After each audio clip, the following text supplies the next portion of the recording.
small craft. The 50 Iranian warships that CENTCOM has sunk were part of Iran's traditional navy, not among the small fast boats the IRGC uses to threaten the Strait of Hormuz. Fox's Jennifer Griffin in Washington. Earlier this afternoon, the president toured a pharmaceutical plant in Ohio to talk up his Trump RX website. The whole world, we were paying the most for drugs. We were paying more than any other nation by far. And I don't mean by a little bit, like double, triple, quadruple. The site allows users to compare prices of certain medications and directs them to drug company websites for purchase. America's listening to Fox News. It's tax season, and at LifeLock, we know you're tired of numbers. But here's a big one you need to hear. Billions.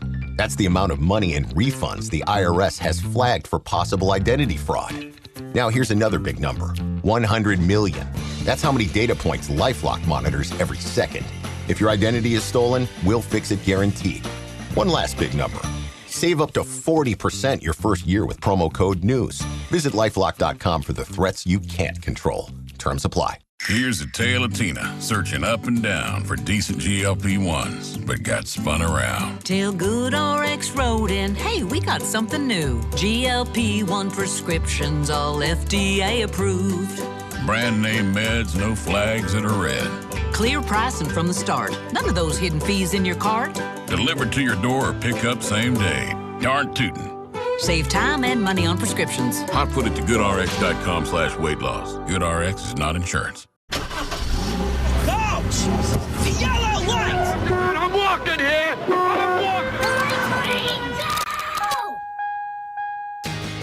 Good afternoon and welcome to the Jason Rantz Show. We are here live on Seattle Red 770 AM. We are streaming live on the Seattle Red app.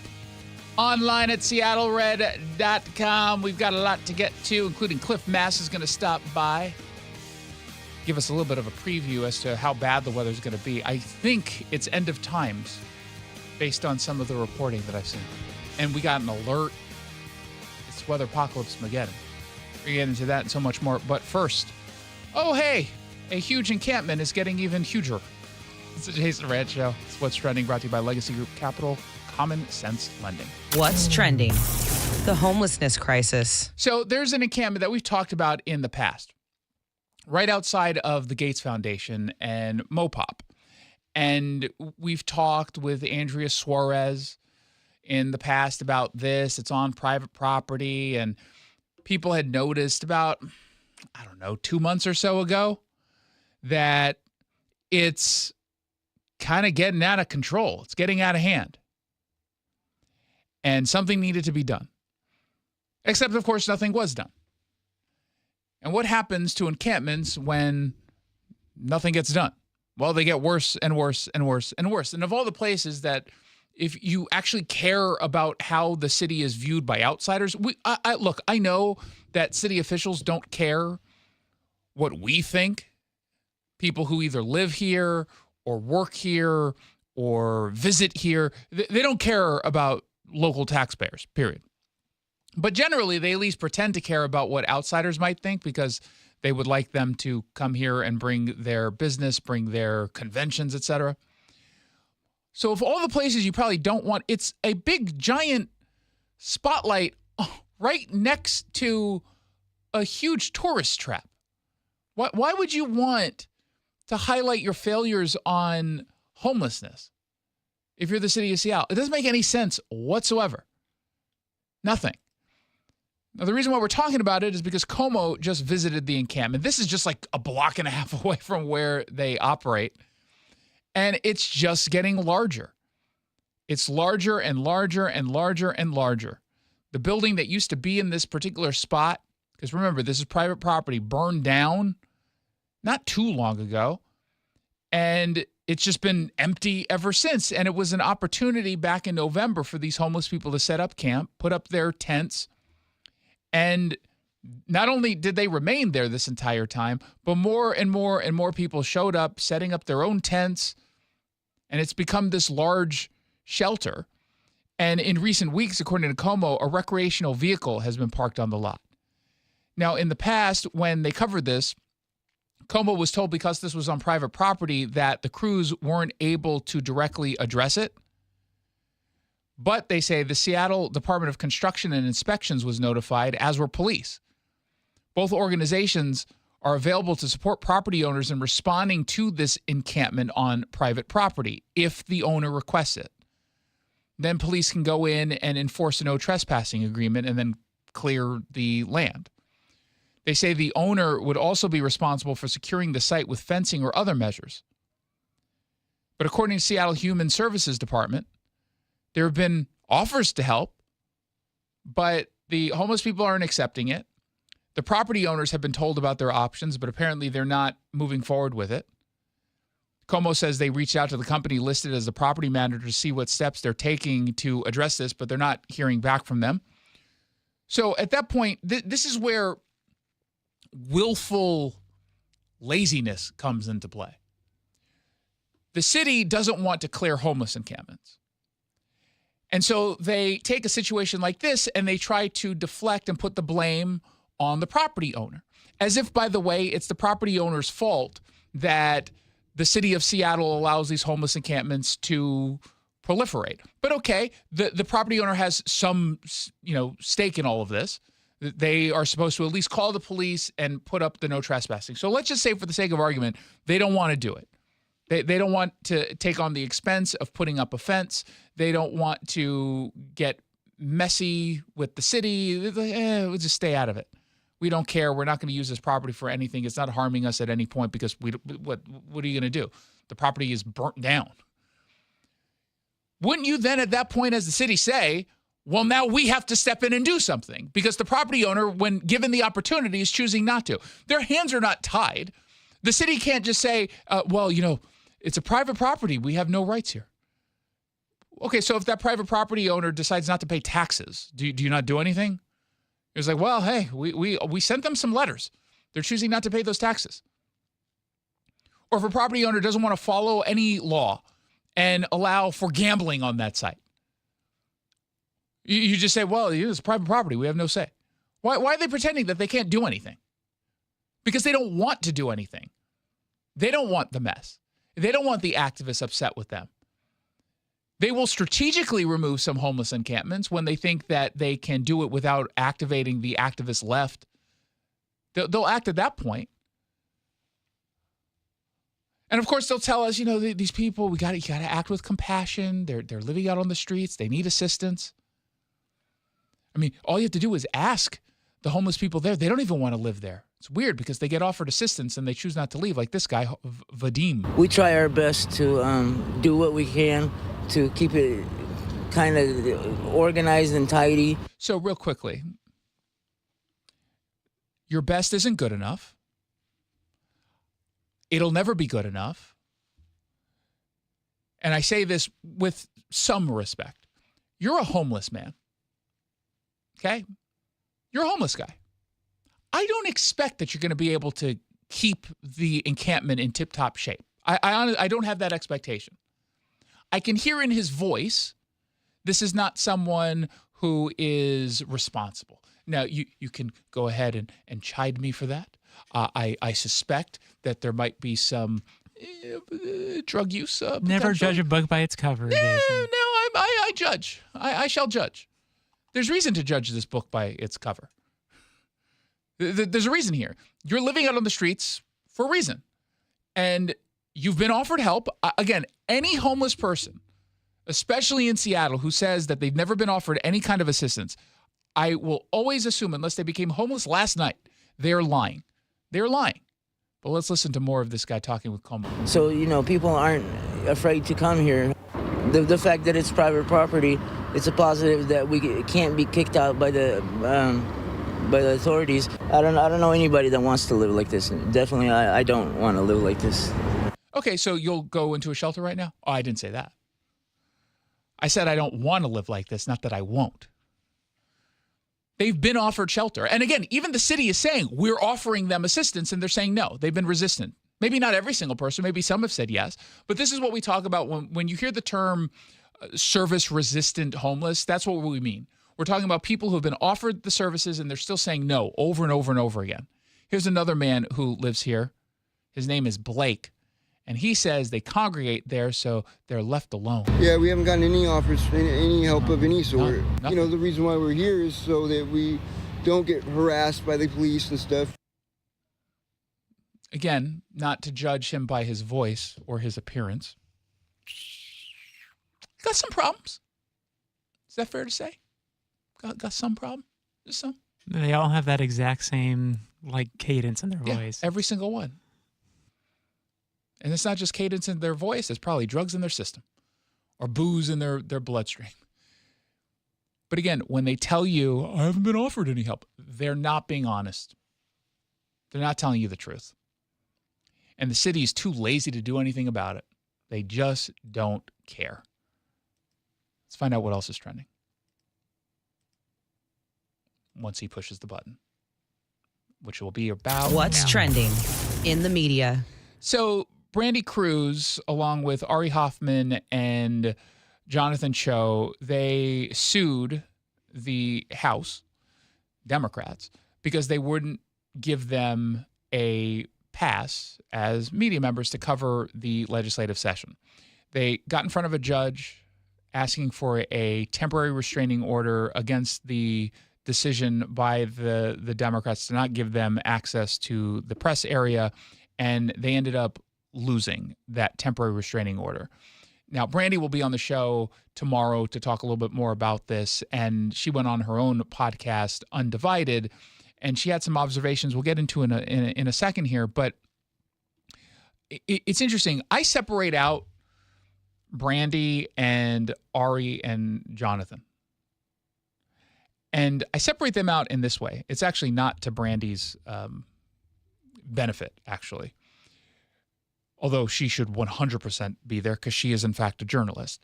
But this has been kind of construed by some in the media as either independent journalists who are seeking access or conservative journalists seeking access.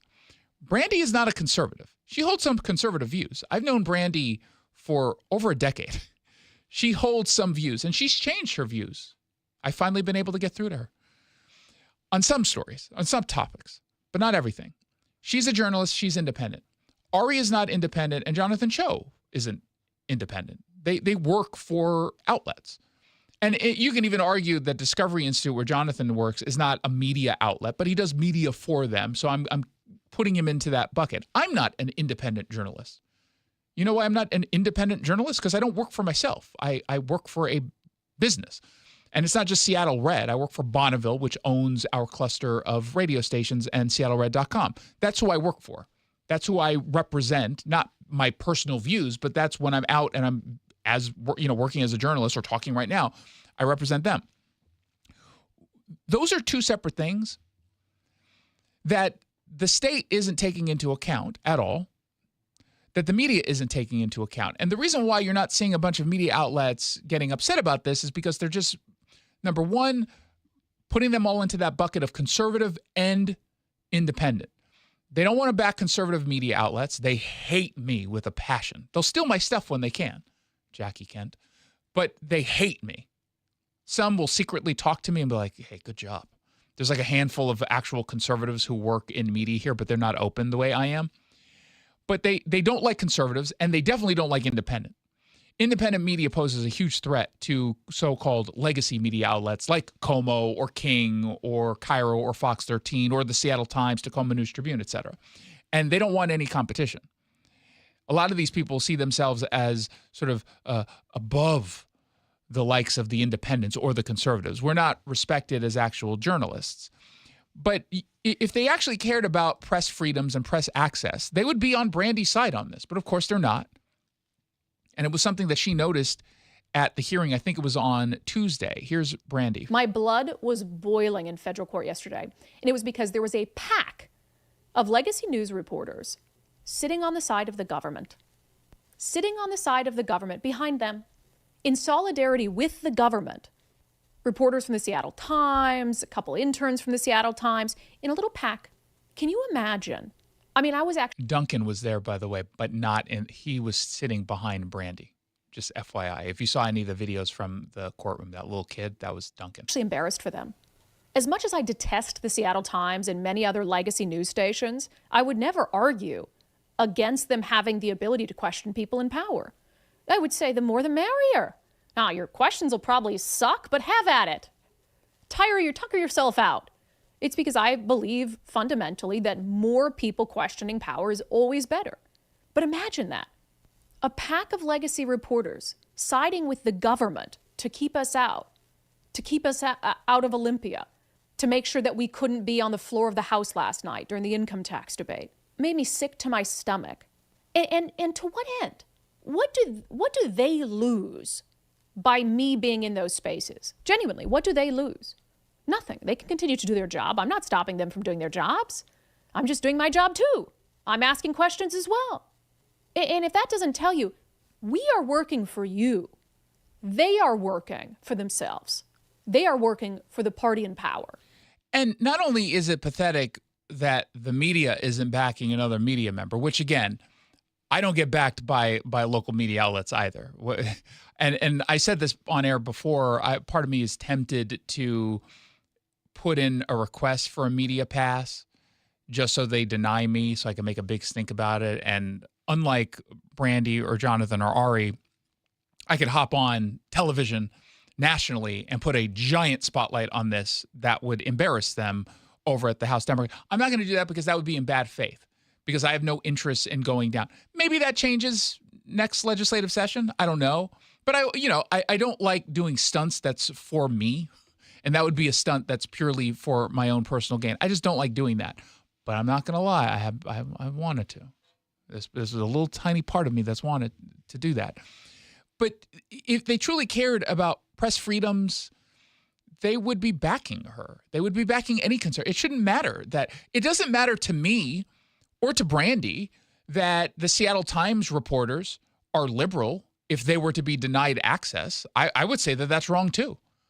I would say that that's deeply wrong. I'm with Brandy in that I loathe the Seattle Times. I think many of the people who are reporting there do so in bad faith, and they obviously have a political agenda. I mean, I would fight for Sharon Yu over at King 5 to have access. If they said, yeah, we don't like you as a reporter, so we're not going to give you access. It'd be different if she was going around like doing things and, causing problems beyond just having really bad coverage. That'd be different. And, if they wanted to make the argument, hey, Jonathan, you're too aggressive and you get on everyone's faces and you do, okay, that's his style. But at least that would be some kind of argument beyond, I just don't like what you report. And really what they were trying to do here is claim that, Brandy takes positions on stories. So we don't want that. Okay, you're literally arguing for bills to fund newsrooms. You don't think there's an expectation that they're going to take positions? You had reporters there who take positions all the time. Again, either explicitly or implicitly. So I'm with Brandy. She'll be on the show tomorrow to explain this a little bit more, but I'm looking outside and it's coming down pretty hard.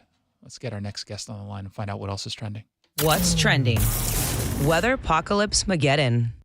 Well, if you thought winter was over, no, Mother Nature is saying, whoa, slow it down. We're not done just quite yet. In fact, we have at least one more go of weather apocalypse Mageddon, where we're expected to get a lot of gusts throughout the night into tomorrow and some significant rain, not just in Western Washington, but the Pacific Northwest, including into Oregon.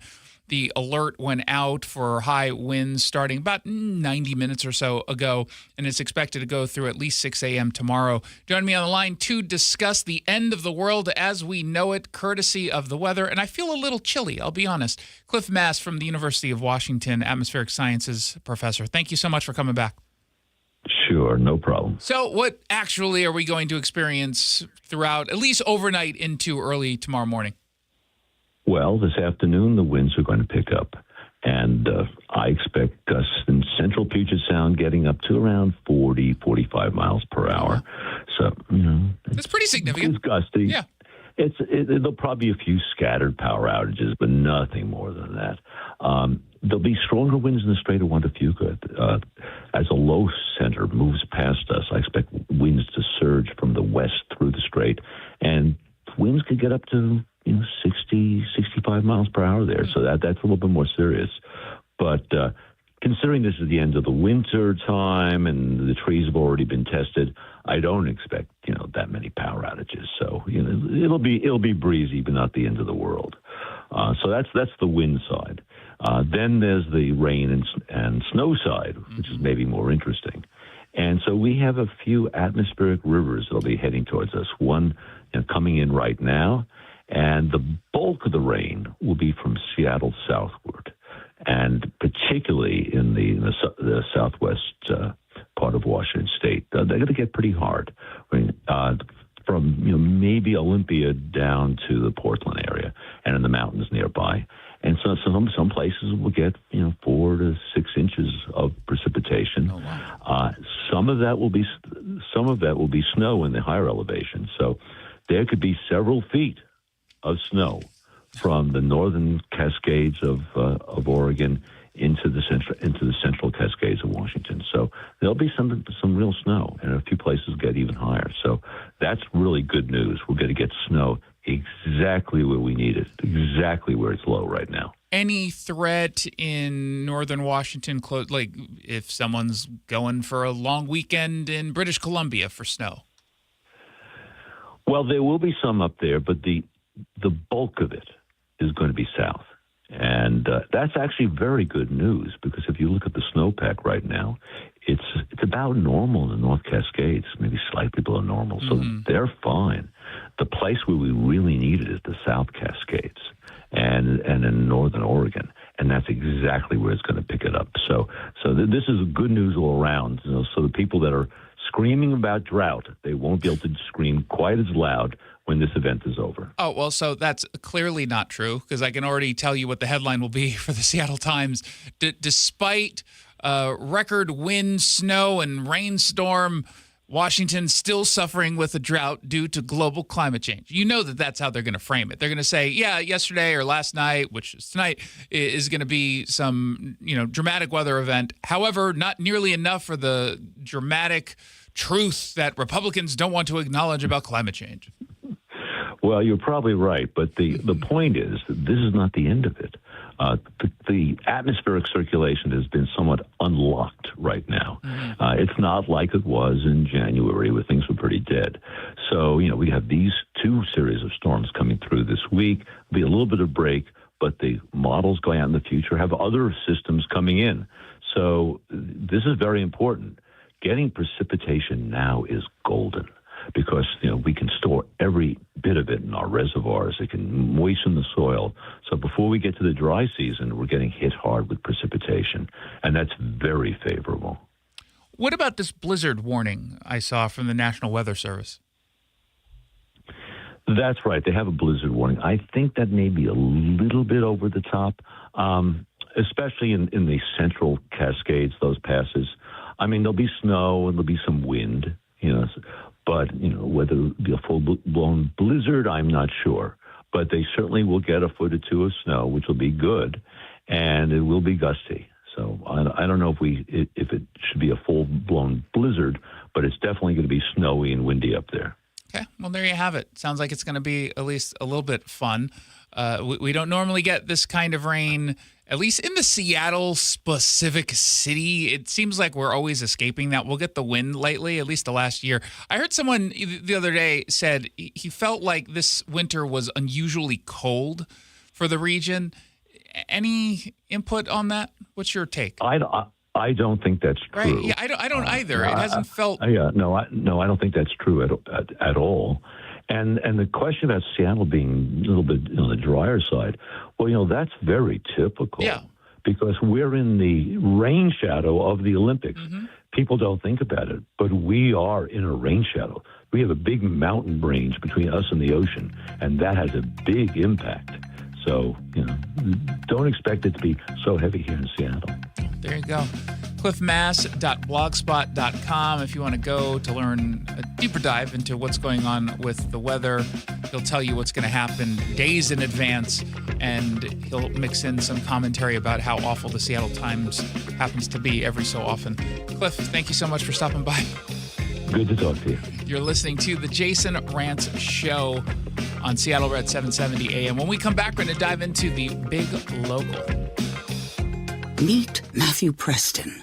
Inside his apartment, everything he holds dear is protected by Progressive's Renter's Insurance, like his laptop and a surprisingly valuable collection of baseball bobbleheads. Outside his apartment, his laptop is still protected, as are his bobbleheads, which he carries around with him for reasons no one knows. Renters, the limits of protection aren't just the four walls of your home. When you're in Progressive's Protection Zone. Get a quote at Progressive.com. Progressive Casualty Insurance Company, affiliates, and third-party insurers. Confidence is knowing you're ready to handle whatever comes your way. That's what it feels like to take on your workday with Cintas. They make sure your AEDs are up to date, your fire extinguishers are tested and inspected, your floor mats are cleaned and delivered, and your workwear looks good, feels good, and is freshly laundered with the Cintas Apparel Plus program. So are you ready to take on today? Visit Cintas.com. Oh, I'm ready! And get ready for the workday. Hey, Jason Rantz here for Sunset Chevrolet in Sumner. If you're shopping for a new Chevy, there's a reason one dealership keeps finishing number one year after year after year, and that is Sunset Chevrolet. No gimmicks, no hype, just results. In 2025, Sunset Chevrolet finished as the top Chevy dealership in the entire state by sales volume, and it didn't happen by luck. It happened because customers keep coming back. You see, over at Sunset Chevrolet in Sumner, they offer warranty protection and oil changes for life. They've got a massive inventory, and they've got a team that treats customers the way you ought to be treated, not as transactions, but as actual human beings. And what most dealers aren't going to tell you is that Chevy pricing is essentially the same everywhere. MSRP is MSRP. The difference isn't the vehicle, it's what happens after the sale of the vehicle. And that's why the Sunset Auto family keeps winning. So if you're already going to buy a Chevy, why wouldn't you want to buy it from the dealership more Washington drivers trust than any other? Doesn't make any sense. You go to Sunset Chevrolet in Sumner. They're number one in Washington because they earned it. You just get more at Sunset, and people do like that. SunsetAutoFamily.com.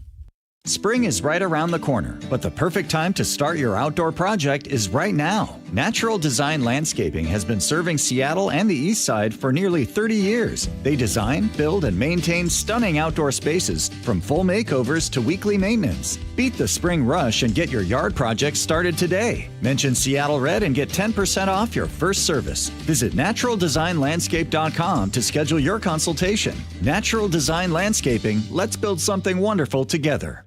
Thanks for calling CM Heating. How can I help? Yeah, hi. Aren't you the company that gives away free furnaces? Yep, that's us. Buy a qualifying high-efficiency cooling system and the furnace is absolutely free. Wow, that's incredible. Yeah, and our home comfort advisors are tax credit and rebate specialists, so we'll help you save the most and even handle the rebate process start to finish. Amazing, but what if I just need a furnace? All good. Furnaces start at just $69.99 a month. And don't forget to ask about our clean air upgrades, because with all the smoke from wildfires, these systems filter out pollen, dust, and harmful particles, keeping the air in your home clean and healthy all year long. Sweet. Go to CM Heating for better comfort, lower bills, a free furnace you'll love for years, and cleaner air for your home. Get your free estimate for furnace replacement at cmheating.com. And remember, for furnaces, fireplaces, hot water, total home comfort, and electrical service, There's no beating CM Heating.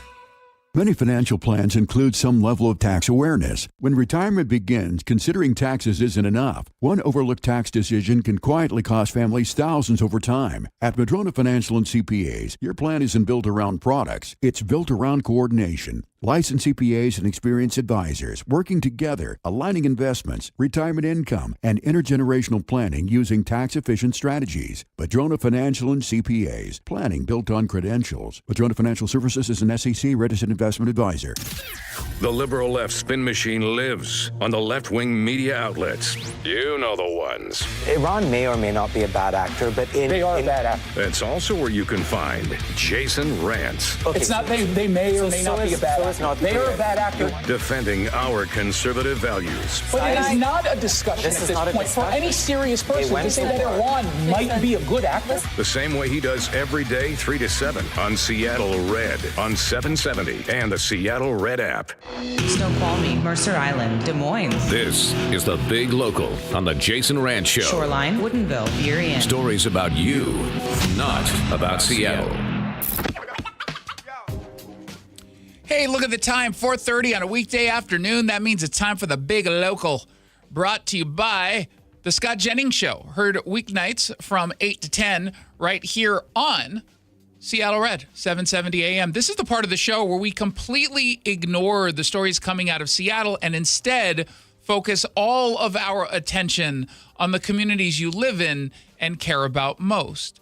We start in Graham, Washington, where there is one of many sort of nerd shops where they sell Pokemon cards. And Fox 13 is telling us that there is a rash of thieves targeting these kinds of Pokemon card sellers in the region. And of course, when you're breaking into these stores, you're not just stealing Pokemon stuff. They oftentimes sell, Magic the Gathering stuff, games, just nerdy stuff.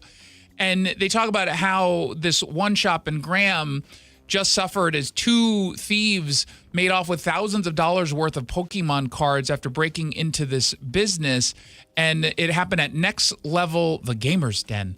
And Andrew Engelbeck is the owner, who said to Fox 13 they were pretty brazen. It wasn't even completely dark outside. And they point out that this happened Saturday morning at 7 a.m. And in fairness, the nerds are probably still asleep at 7. They get up, roll out of bed in their basement of their mother's and father's homes in Kirkland and Mercer Island. And between shifts at the local Best Buy, they're, just napping and playing Magic the Gathering. And so 7 a.m. is a little bit too early for them. Just so we're clear, they didn't sleep in because they were up late at night at, a party somewhere or out club hopping and bar hopping. It's because they were up really late playing Pokemon. So it only took the crooks about 2 minutes, according to the surveillance footage. And he said this is not the first time he's been targeted. He said the frustrating part is knowing that when you yet again have to go through the process of figuring out what was taken, it can add up so quickly. And insurance companies are only going to cover so much. And in this case, they're not going to cover anything at all because I'll be paying for it all out of pocket. And, joking about the Pokemon dorks aside, this is pathetic that this continues to happen. And it doesn't matter if it happens in Pierce County or King County or Spokane County. It doesn't really matter because at the end of the day, this is a direct result of a culture of lawlessness that has gotten better over the last couple of years because we started to enforce the law. And in this case, it's Pierce County. So we actually have a sheriff in Keith Swank who knows what it is he's doing and actually wants to go after the bad guys. But it still is going to take some time before we get to a point where we're truly saying we're happy with not just our direction, but staying on that path of disincentivizing criminals from continuing this kind of behavior, throwing criminals in jail when they break the law, where they belong, actually prosecuting them to get to that point, which unfortunately in many cases still, despite some of the rollback of the reforms, is just not happening.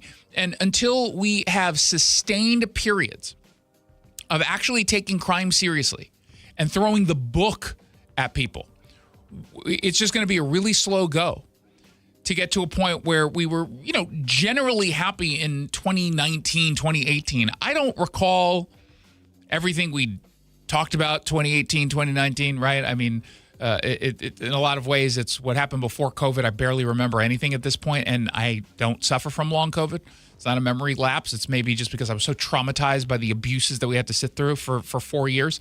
But the reality is I don't recall any time in 2018 or 2019 saying, man, we're just living in unsafe areas and crime is out of control. There was crime, and we talked about crime, no doubt. And I'm sure there were some egregious crimes that occurred.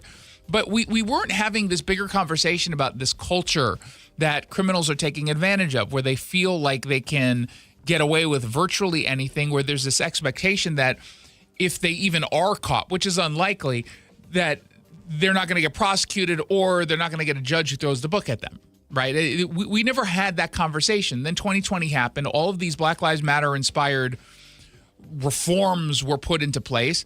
And then seemingly overnight, everything exploded, almost as if it was all intended that way. And I've used this analogy before. It's kind of like going on a diet. It takes you months and months and months. You lose your 10 pounds, and then you spend a weekend in Vegas and you gain 12. It just happens overnight almost. And that's kind of like what happens with crime. It takes a long time to get to a point where you're truly happy with low levels of crime and sending the message that bad guys aren't going to get away with it. but then you reverse one reform or you make one speech that gives off the impression that we no longer are taking this seriously, and then bam, it explodes overnight, all the crime. And it's really unfortunate. They point out in this story, again, this is not the first time that this business has been hit, but it's not the first time that Pokemon stores have been hit. We've talked about multiple break-ins targeting shops in the city. We don't talk about in this segment. In Everett, we covered that story 4 weeks ago or so. And I don't know if it's the same people. As far as I can tell, there have been no arrests in the previous crimes that we've covered, specifically targeting these kinds of nerdy shops. So it could potentially be the same two people involved or the same group of people involved, or it's just new people going all over the place, realizing that they can steal these cards that have a high value and then sell them on, the black market, I guess. If anyone knows where to find the dark web, I imagine it's some of the dweebs who practice Magic: The Gathering.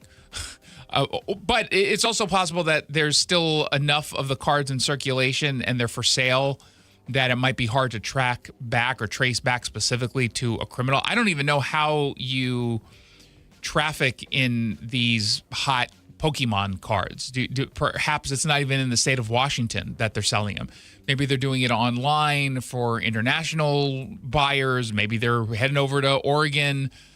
Probably more so Oregon than Idaho. I feel like there's not as many nerds in Idaho, but go into like Portland or something and maybe try to sell it there.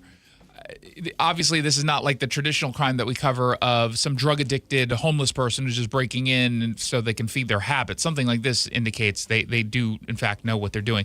I would just be fascinated. I continue to be fascinated as to whether or not the people who target these nerd shops are nerds themselves, or are they just taking advantage of the fact that there are a bunch of nerds.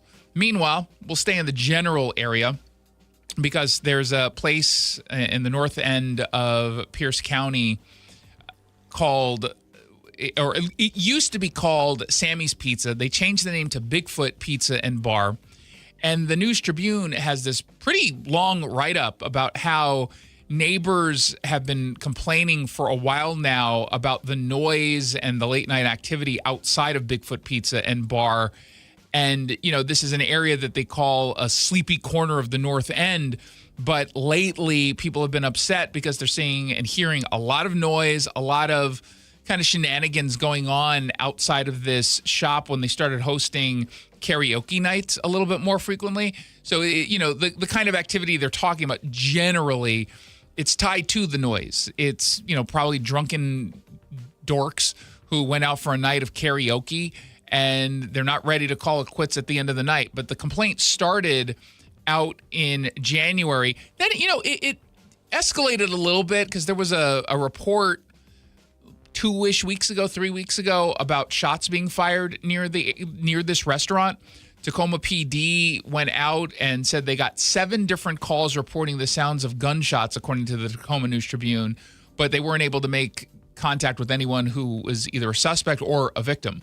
But since then, a lot of folks have been turning out to the North End Neighborhood Council meeting to explain what's going on and to complain and to ask for some movement from either the police department or, the business itself. And apparently that meeting had turned into a free-for-all. It got really heated. Then people turned to Facebook to complain about what had happened. And one commenter, according to the News Tribune, said he offered to, quote, take up arms in order to defend the restaurant from the neighbors' concerns. And it's just a really long story about this conflict. And, I always find myself in a tough spot when I'm looking at stories like this, because on the one hand, I want these businesses to be competitive. I want them to succeed. But I also understand what it might feel like if you're living in an area that is relatively quiet and then all of a sudden, not only is it just a little bit noisy, but the complaints, the issues are happening after business hours. That's where I kind of draw a line. I generally don't get upset about a business, even though if I was in that position, I'd be upset if, there was a bar that opened right next door to my home and, I go to bed 9:30. If all of a sudden this bar is open till 1 a.m. and people are loud and screaming the whole, I would be upset. But it's a business and they're operating legally. You can't always expect that the clientele, the customers, are going to, be good neighbors. But when it happens after hours or close to the end of hours, and it at least feels like the business isn't doing enough to address it, yeah, that kind of sucks, and people should be pushing back. And I'm glad that they're feeling comfortable at least enough to say something. Again, I don't know the extent as to whether or not Bigfoot Pizza and Bar is trying to police this themselves, but if they are, they're obviously not doing a good enough job with all the people who are complaining about this. So I imagine the complaints probably have at least, some validity to them. As much as, again, I want businesses to succeed, this one feels like, based on the reporting, that Bigfoot Pizza is not doing nearly enough. And then finally, Kitsap County deputies arrested an intoxicated dude on a roof of a hotel in Silverdale after he allegedly tried to break into a guest room. The call came to the deputies around, he said, 3-ish early this morning. The guest reported someone trying to break into his second-floor guest room from the balcony. A spokesperson named Kevin McCarty for the Kitsap County Sheriff's Office spoke with our sister station, Car News Radio, and said, yeah, we found the suspect on the roof. Extremely intoxicated. He was a mixed martial arts fighter, threatened deputies several times, and had to be tased and carried off the roof. He got tased on the roof. Jeez. He was arrested on suspicion of burglary, obstruction, and resisting arrest. The spokesperson said that you should always make sure to lock your balcony door no matter which floor you're on. Well, I'm on a really, really, really, really, really high floor, and I don't I leave my balcony door semi-open. Although, in fairness, I have this little, it's not a latch, it's like a bar that you put in the slider so that you can only open it so much before it stops. I do that so the dog doesn't get out. I got a dog. And did we talk about, I don't think we talked about it. Yeah, I adopted a dog a couple of years ago, and I don't want him getting out onto the balcony because that's rather unsafe. So I still need the balcony door open so I can get some fresh air into my apartment, and I do it that way. So I guess never mind, I take it back. Although I don't know how hard it would be for a human being to get through that, honestly. So just don't break into my apartment. Again, you're not going to find it. It's too high up. 1-800-465-8770 for your texts. The thing most dealers won't tell you is that Chevy pricing is basically the same everywhere. MSRP is MSRP. The difference is not going to be the car. It's going to be what you get after you buy it. That's why the Sunset Auto family keeps winning, and that's why customers keep choosing them. Sunset Chevrolet in Sumner, #1 in Washington State, because they earned it. You just get more at Sunset. And people do like that. SunsetAutoFamily.com. When we come back, you pick the news. Story number 1, Team USA's managers mistakenly boasted that it had already advanced in the World Baseball Classic before a huge and shocking loss. Or story number 2, sewage spill in the Potomac River crushes the oyster industry as seafood season ramps up. How could you even tell based on how gross the oysters are? Well, you tell me. We'll get into whichever story you want us to. 1-800-465-8770. 1-800-465-8770. It's the Jason Rantz Show. If you owe back taxes, listen carefully to rule number 1. Never go up against the IRS alone. They're cracking down, freezing bank accounts, garnishing paychecks, canceling passports. Even your home or business could be at risk. But here's what they don't tell you. The IRS has powerful tax relief programs that could save you thousands if you qualify. That's why smart people call Optima Tax Relief, America's #1 tax resolution firm. Nobody knows these programs like the experts at Optima. Their team of tax attorneys and licensed professionals have resolved over $2 billion in tax debt for people just like you. The IRS is not stopping, so don't wait and don't take them on alone. For tax help you need, for tax help you can trust, call Optima today for a free consultation. Call 800-343-6460. 800-343-6460. 800-343-6460. Optima Tax Relief. Some restrictions apply. For complete details, please visit OptimaTaxRelief.com. The stock market was on fire in 2025 due to AI and tech stocks. Now is the time to set a strategy for 2026. It's a good opportunity to lock in those gains and invest into a stable platform. With $8 trillion in cash sitting on the sidelines, investors are either scared or unsure where to go.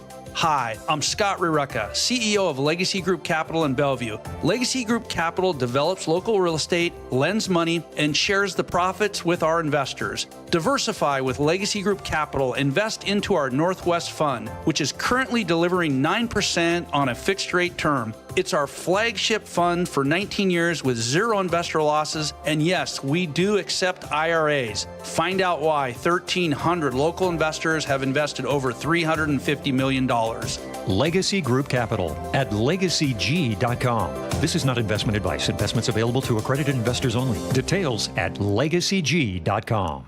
For over 50 years, Bucky's Complete Auto Repair has been the one locals trust for fast, friendly service with guaranteed repairs. With 16 family-owned locations and a Carfax preferred badge, Bucky's makes it easy with same-day service and available financing. Visit buckys.com. Why'd I go to the doctor? Working on the farm, my heart kept skipping a beat.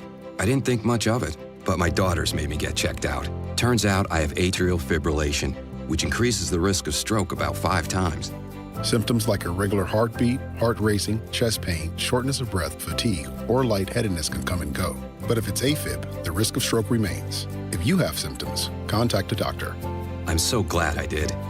Visit notimetowait.com. Sponsored by Bristol Myers Squibb and Pfizer. Finding great candidates to hire can be like, well, trying to find a needle in a haystack, but not with ZipRecruiter. Its powerful technology actively finds and invites qualified candidates to apply to your job. So while other companies might deliver a lot of hay, ZipRecruiter finds you the needle in the haystack. See why 4 out of 5 employers who post a job on ZipRecruiter get a quality candidate within the first day. Try ZipRecruiter for free at ZipRecruiter.com/free. That's ZipRecruiter.com/free. ZipRecruiter. Is it time to get your home sold? Nick Southard with Upgrade Realty here. Selling hundreds of homes for over 25 years has taught me presentation is everything. Picture amazing photography, designer staging, and maximum exposure. With my luxurious marketing, you'll sell fast at top dollar and save thousands in fees for just 1% listing commission. To learn more, visit upgraderealty.com. Upgrade your listing for 1%. Upgraderealty.com.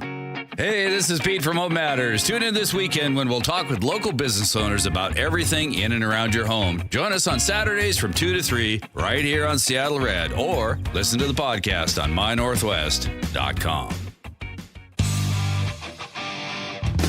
You pick the topic on the Jason Rantz Show. Indeed you do. And you want to go with the poop story, which is just gross. Sewage spill in the Potomac River,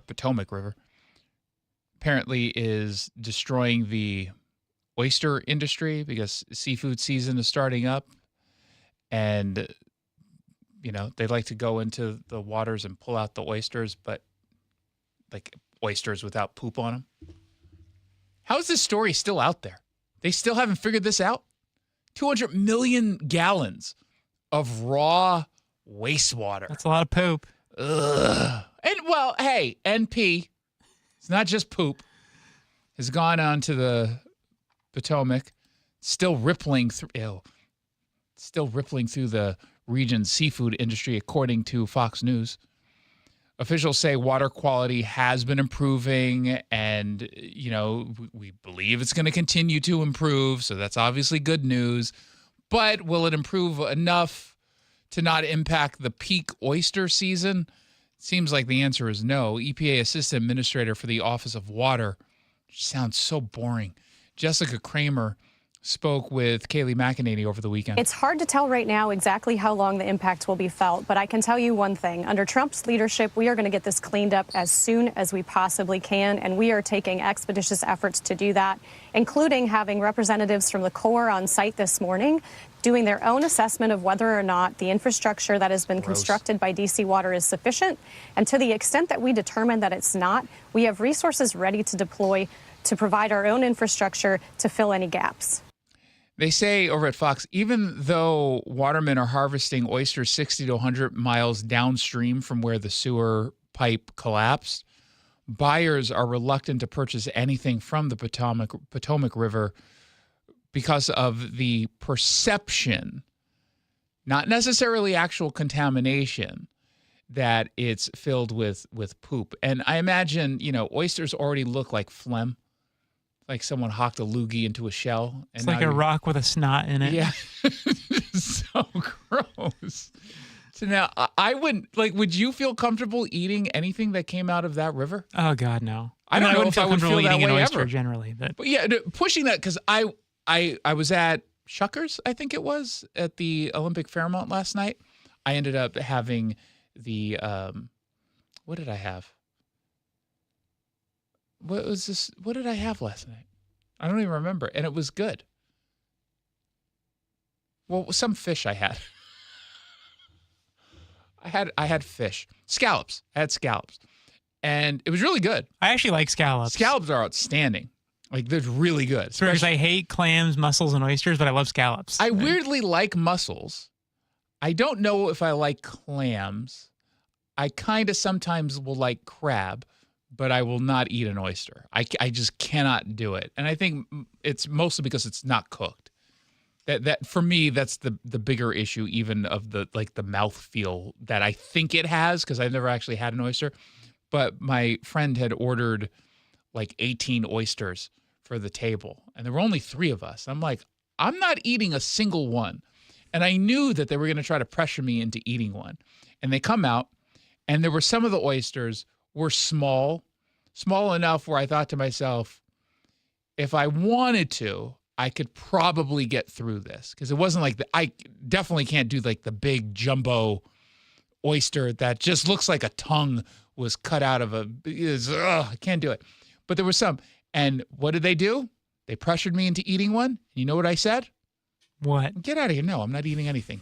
I'm waiting for my scallops. I don't want to eat this. And they just ate all of them. And I don't understand the whole, what was making me really sick about all of this? And I'm assuming you don't normally do this, but my friend who was paying for the meal, so he gets to do whatever he wants, he grabbed all the lemons and he squirted it on all of them. Is that not customary? I don't even really know. I know you put lemon. If we were at dinner, would you want me picking up the lemon and squirting it on yours? I don't think I'd really care on it. As long as your hands. Really? As long as you wash your hands. I mean. Well, first of all, it doesn't matter. How soon would I have had to wash my hands for you to be comfortable? I don't know. It's arbitrary. I mean. Yeah. How long? An hour? 20 minutes? 5 minutes? 2 minutes? I had to come from the bathroom, assuming I washed my hands. Within the last half hour. Yeah, see, you're out of your mind. What is wrong with you? Seriously, what is wrong with you? Here's a trick question. When was the last time I touched my phone? At this dinner? Probably 3 seconds before. Probably holding it in one hand and 11 in the other, right? What's the most disgusting, germ-filled part of our daily lives? Our phones. Our phone. Not our toilets, but our phones. So upon sending a text message saying, how did I get convinced to go to dinner with Jackson? What happened to my life that we're seated here at Shuckers? You lost a bet. What happened? What is going on here? Why have I been roped into this? You mean to tell me you're okay with me doing that and then picking up the lemon and squirting it on everyone's oysters? The ones that you're about to consume. It's already a raw fish or a crustacean that probably carries some level of threat. You're okay with that, but you won't eat a poop Potomac River? Yeah, that's right. Do you think the lemon cuts out the kills the germ? It's got acid in it. Oh my God. I just can't.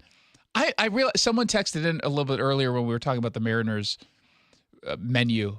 Do you not eat with your hands? And the more I think about it, I don't enjoy picking up food with my hands. Obviously, you eat with your hands. I'm not just putting my face in a plate. I'm using my hands to cut things up and everything. But the more I think about it, the less I like anything that's that my hand touches the food. Just like from you think it's a nuisance or because it's germs or both? I think it's both. I'm not a crazy germaphobe, but I'm also not a crazy germaphobe. I feel like I have slight imbalance into the not healthy thoughts about the germs, just slightly. And not necessarily my own germs. It's other people's germs. Like it creeps me out and I can't do it. I don't like communal food. Like if there's like a bucket of chips or something, I have to go in first and I have to touch the dip first. Outside of that, I'm not touching it. If someone else has gone in, not even double dip, but just even a single dip, it creeps me out. It makes me feel nauseous. It's like putting your whole mouth right in the dip. Yeah, it's like, ugh. Disgusting. Other than that, I am hungry right now. I do still want barbecue, but not oysters. It's the Jason Rantz Show. With great reviews and friendly, smiling faces, General Transmission can repair your transmission for far less than a replacement. Need a second opinion? Trust General Transmission. Family owned and operated since 1988. GeneralTransmission.com. Spring is right around the corner, but the perfect time to start your outdoor project is right now. Natural Design Landscaping has been serving Seattle and the East Side for nearly 30 years. They design, build, and maintain stunning outdoor spaces, from full makeovers to weekly maintenance. Beat the spring rush and get your yard project started today. Mention Seattle Red and get 10% off your first service. Visit naturaldesignlandscape.com to schedule your consultation. Natural Design Landscaping, let's build something wonderful together. Thanks for calling CM Heating. How can I help? Yeah, hi. Aren't you the company that gives away free furnaces? Yep, that's us. Buy a qualifying high-efficiency cooling system and the furnace is absolutely free. Wow, that's incredible. Yeah, and our home comfort advisors are tax credit and rebate specialists, so we'll help you save the most and even handle the rebate process start to finish. Amazing, but what if I just need a furnace? All good. Furnaces start at just $69.99 a month. And don't forget to ask about our clean air upgrades, because with all the smoke from wildfires, these systems filter out pollen, dust, and harmful particles, keeping the air in your home clean and healthy all year long. Sweet. Go to CM Heating for better comfort, lower bills, a free furnace you'll love for years, and cleaner air for your home. Get your free estimate for furnace replacement at cmheating.com. And remember, for furnaces, fireplaces, hot water, total home comfort, and electrical service, There's no beating CM Heating. You've probably heard all those ads for life insurance. Just a few dollars a day, apply online in minutes, no medical exam. Simple, easy, and cheap, right? Now you're thinking, maybe I should get a quote. Well, smart thinking. Everyone should have life insurance. But here's what they don't tell you. Those few dollars a day rates, they're for young people in perfect health. That's why everyone calls Big Lou the 50 to 60-year-old not-so-perfect candidate. Like you. You take prescription meds and you're overweight. Winner, winner, fried chicken dinner. Well, Big Lou works with life insurance companies that want people like you, with no surprises after you apply. In fact, if you're a 50-year-old guy with a few health glitches, Lou could probably find you $1 million of term life coverage for about $200 a month. So, yeah, you need life insurance. But unless you're young and healthy, you gotta call Big Lou, because he's like you, older, heavier, and on meds, too. Get a quote right now at 800-529-2856. 800-529-2856 or biglou.com. If you need security for your event or business, contact Security Services Northwest. From armed and unarmed officers to advanced remote monitoring, they've been doing it all since 1977. Go to ssnwhq.com for Security Services Northwest. Seattle Red on 770 KTTH Seattle, 97.3 KIRO FM, HD3 Tacoma, Seattle, 94.5 K233 DT Eastway 33 BU Seattle. It's only temporary. I'm Lisa Lacera, Fox News. President Trump, during his speech in Kentucky, said higher prices Americans are seeing for gasoline won't last long. President Trump took the stage at a packaging plant in Hebron, Kentucky, with the sign "Lower Prices, Bigger Paychecks" behind him. He said despite a recent rise in oil and gas prices, he'll act to bring those prices down as the International Energy Agency releases 400 million barrels of oil, which will substantially reduce the oil prices as we end this threat to America and this threat to the world. The president said America will also tap into its own petroleum reserves with recent spikes in gas prices hitting consumers at the pump. Fox's Gernal Scott. The U.S. released 172 million barrels of oil from the Strategic Petroleum Reserve as part of the IEA effort to combat high oil prices. On Iran, the president said the U.S. is hitting its targets. Their Air Force is gone, totally gone. That took the better part of about 3 hours. The president saying the U.S. is not leaving Iran until the job is finished, but also saying it won't be long. This as Israel is launching a new round of attacks on Iran after an IDF official tells Fox Tehran and Hezbollah are coordinating attacks on Israel. We had rockets intercepted over Tel Aviv, and a senior IDF official says before that, Hezbollah fired roughly 100 rockets into northern Israel from southern Lebanon earlier tonight. Fox's Nate Foy in Tel Aviv. The Trump administration has opened a new trade investigation into manufacturing in foreign countries after the Supreme Court struck down the use of tariffs by declaring an economic emergency. Trade Representative Jameson Greer says the investigation would examine excess individual capacity and government backing that he says could give foreign companies an advantage. America's listening to Fox News. LifeLock, how can I help? The IRS said I filed my return, but I haven't. 1 in 4 tax-paying Americans has paid the price of identity fraud. What do I do? My refund, though. I'm freaking out. Don't worry, I can fix this. LifeLock fixes identity theft guaranteed and gets your money back with up to $3 million in coverage. I'm so relieved. No problem. I'll be with you every step of the way. 1 in 4 was a fraud-paying American. Not anymore. Save up to 40% your first year with promo code NEWS at LifeLock.com. Terms apply. Did you know GoodRx can help you save on medication, manage prescriptions, and get trusted health information? If you're one of the millions living with a heart condition, check GoodRx for an easier, more affordable way to manage your health. GoodRx offers common heart medications for under $30. Just search for your prescription, find the best price, then show your pharmacist the GoodRx coupon. And it works whether you have insurance or not. To start saving and better manage your heart health, download the free app or visit GoodRx.com today. GoodRx is not insurance but can be used instead of insurance, including Medicare and other federal and state-funded programs. Coach! The yellow light! God, I'm walking here!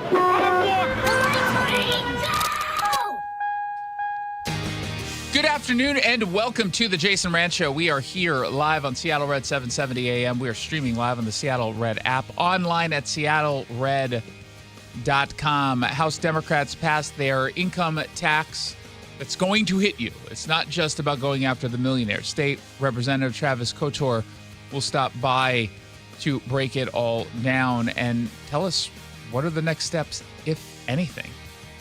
But first, some shockingly good news for a change out of King County. That's what's trending. What's trending?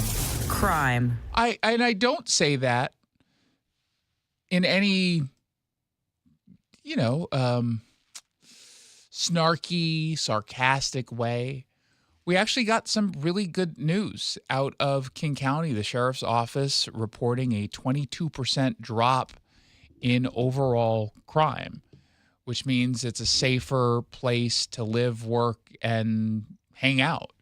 That's obviously, again, really good news. Now, not all cities will see in King County a 22% drop in overall crime. Remember, what is not counted in the King County numbers, even though it's a city in King County? Say Seattle! Seattle? Exactly. So this is not about Seattle. This is about the other parts of King County, including unincorporated King County. Patty Cole Tyndall, who's a sheriff in name only, she spoke with Cairo 7 TV about how far they've come since the COVID years, which I'm sure we're still blaming on the crime crisis. During COVID, it was a little difficult, right? We didn't necessarily do exactly what we're doing now. Can I translate? Please. We weren't policing during COVID. Oh. I don't know why they can't just come out and say that. But again, this is why I call her a sheriff in name only. She's a shino. A shino. She was appointed by the former King County executive. She's not really law enforcement in my view. You might like some of what she's doing, but she's a political appointment and not a real sheriff. Sorry, maybe that's a hot take, but things could have been better had she spoken up while Dow Constantine was in charge and saying we shouldn't be enforcing laws. So this whole idea is, you were doing things a little bit differently now. Well, from 2020, yeah, sure, but you're doing things like you were doing in 2019 and 2018 and 2017 and 2016. You just went back to some level of enforcement. Now, I will say, in fairness, not just to her, but everyone who works in law enforcement, there was some things, even if you wanted to do, were beyond your capabilities because of the law. I mean, we remember Democrats banned police pursuits. They just banned police pursuits. And for 2 years, bad guys were just fleeing and they weren't being caught because they couldn't be pursued. Police reform laws were different. We hear from a lot of businesses and individuals, I still don't feel safe. What is your response to them? We're working on it. Suck it up. Look at the numbers. She should have said that. I want them to feel safe. I mean, our goal, we believe, and our job is to reduce crime and the fear of crime. We will continue to do the work that we've been doing. But they're going to have to do a little bit more work. Going down from record highs is not all that impressive. But again, it's going in the right direction. And we should point that out.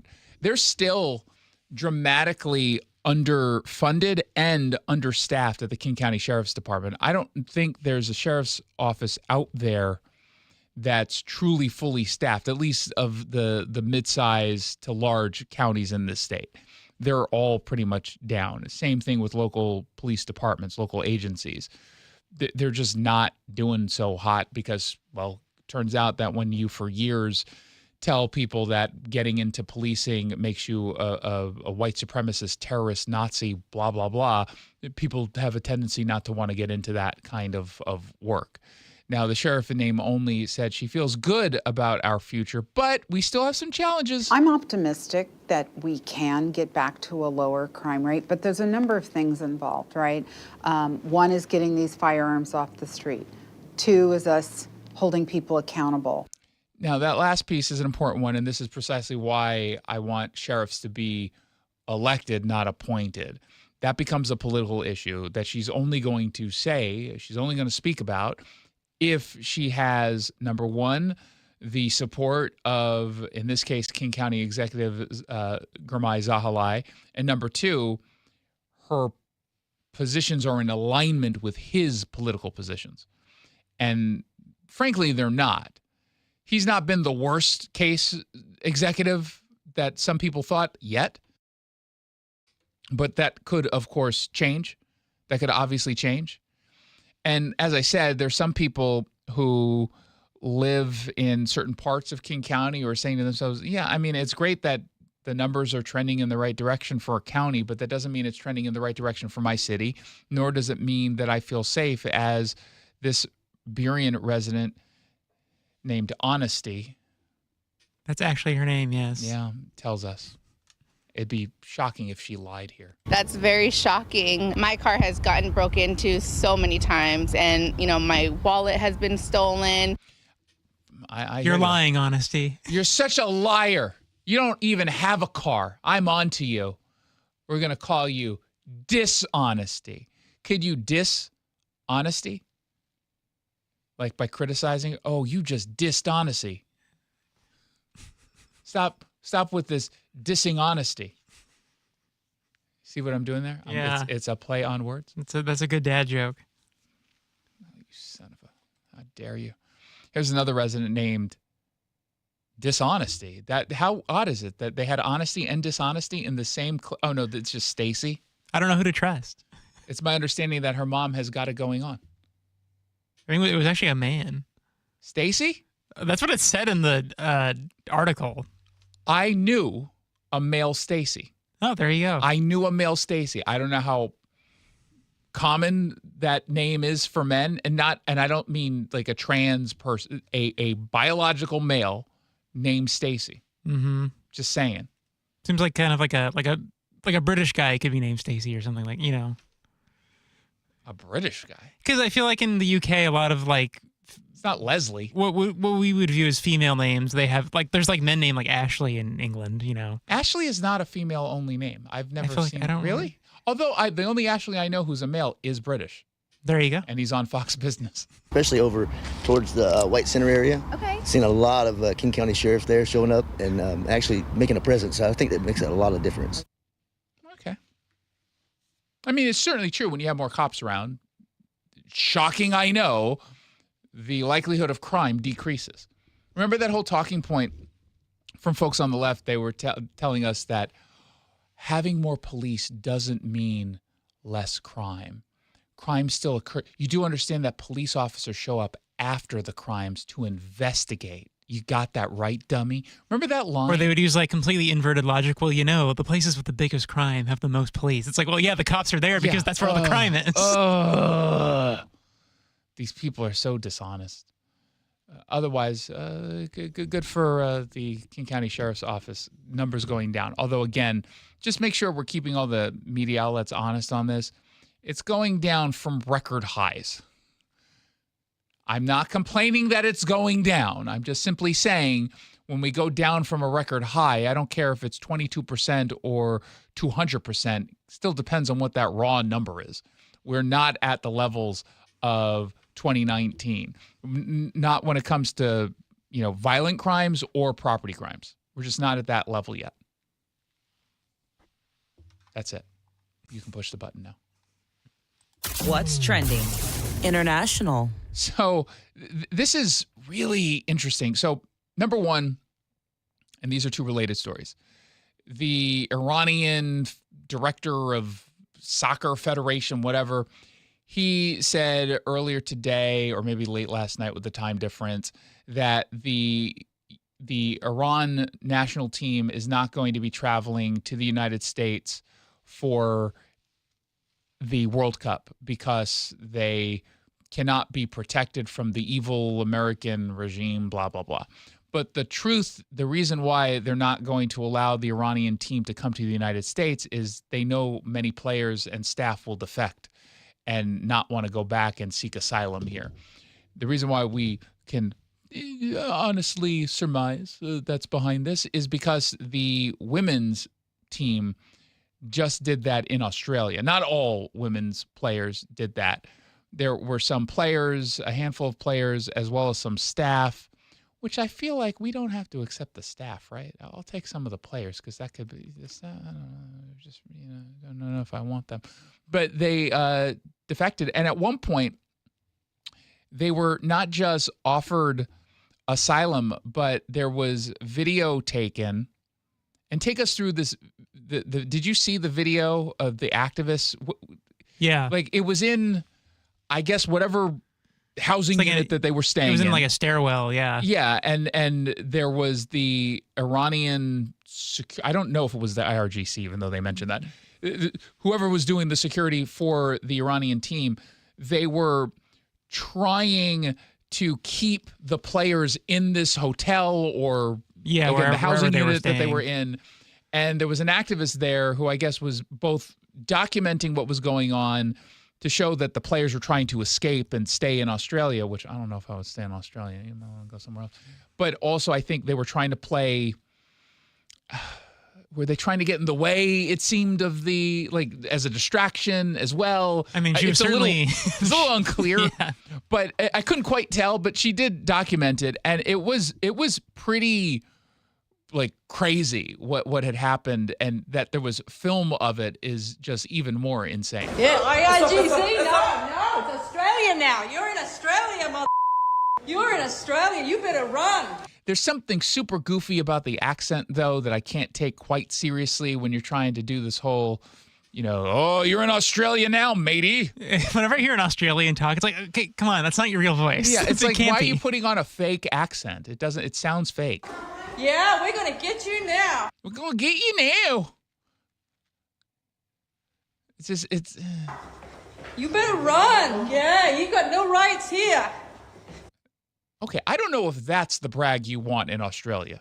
I don't know if you want to say you don't have any Australians are rights. like, yeah, we agree. There are. It's like, yeah, oh my God, you should have been here during COVID. We definitely didn't have any rights. It was almost like we were back in Iran, although it's possible Iran had less restrictions than Australia did during COVID. You're in Australia. I know who you are. Get down the stairs, yes. Who is it? Does she tell us who it is? Yeah, please tell us. Say their name. What's their name? Out them. Or are you too busy trying to out ICE agents?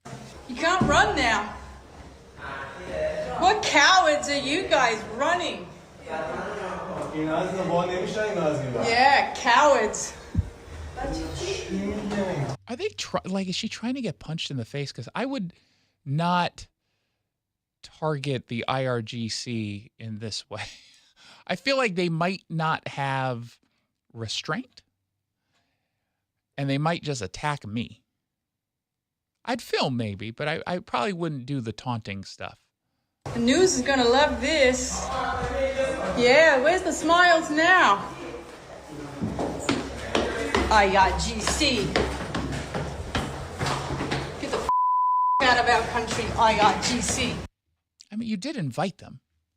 I'll point that out. But, you know, hey, kudos to, I'm obviously on her side. As annoying as I found her to be in that clip, I'm obviously on her side. 2 more members, by the way, of the Iranian soccer team were granted humanitarian visas before the rest of the team ended up leaving late last night. This according to Tony Burke, who's the Home Affairs Minister. So it's the total now of 7 Iranian, it's 6 players plus a member of the squad support team. And Australia was like, I don't know if we're supposed to accept the support staff. That just seems a little low class, but I think we already put out a press release about how we saved 7, so I don't think we can go back into 6 and explain that away. All the players remaining. Should I do it? It's just, it doesn't sound serious. And most of the support people. It sounds like an American doing a British accent incorrectly. Were taken into interview rooms without any minders present, simply themselves and the Department of Home Affairs and an interpreter, and they were given a choice. Now, if you're wondering, if you saw some of the coverage of this, because it was a really big story, especially yesterday, but also early this morning, the numbers didn't quite add up, and I was trying to figure out past reporting based on the new numbers, and we figured out what had happened. One woman changed her mind about seeking asylum and then ended up saying she'd go home. Today, shortly after 10 o'clock, I was advised that one of the 2 who had made the decision to stay last night had spoken to some of the teammates who had left and had changed her mind.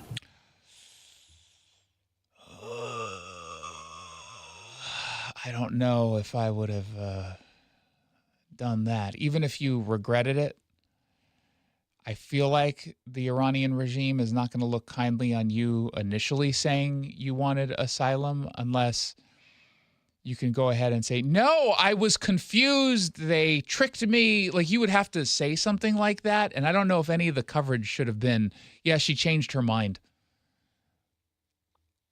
It's like you get dumped and then they were like, never mind. I guess, okay, we can still see each other.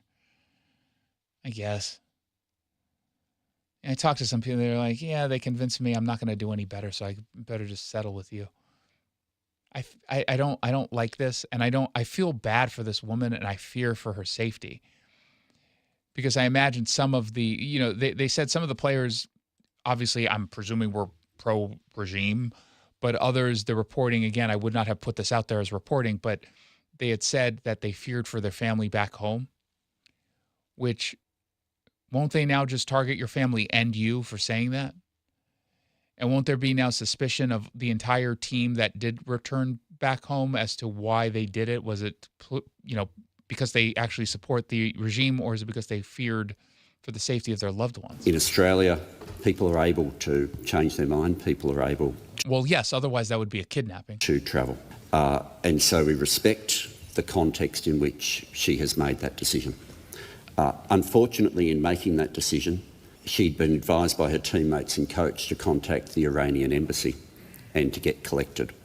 My officials made sure that this was her decision, and every question you would want asked was asked.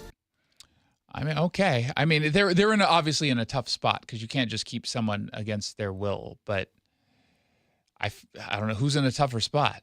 This poor woman who's got to go back. And again, because we don't know the specific reasons behind it. Now, there are others who, despite this, I thought got a lot of coverage. This was a big story, was it not? I think so, yeah.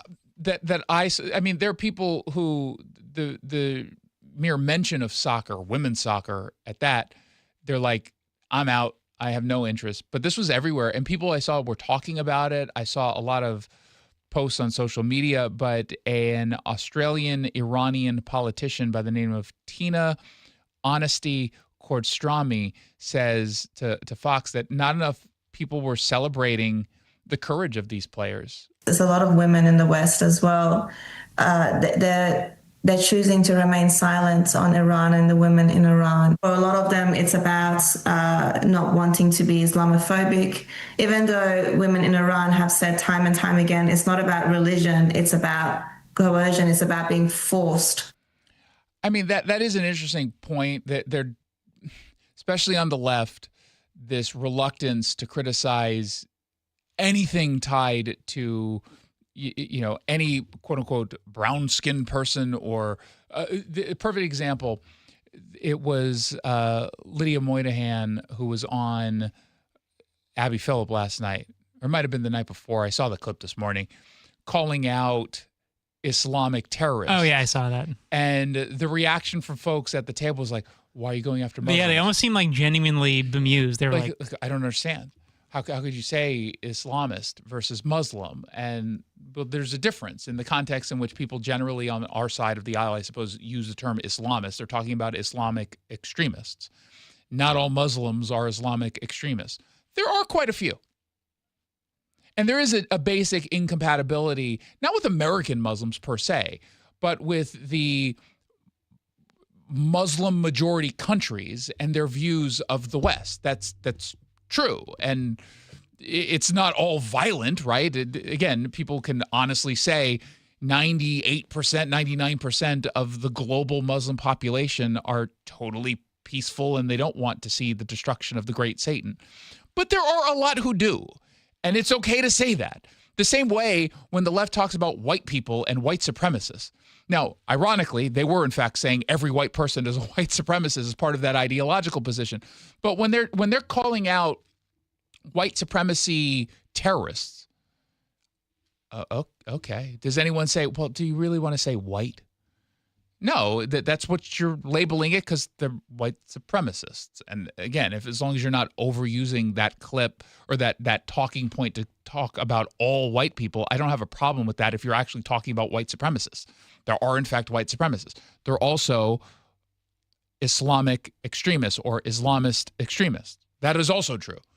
And calling that out is not calling out all Muslims. And calling out the Iranian regime is not calling out all Iranians.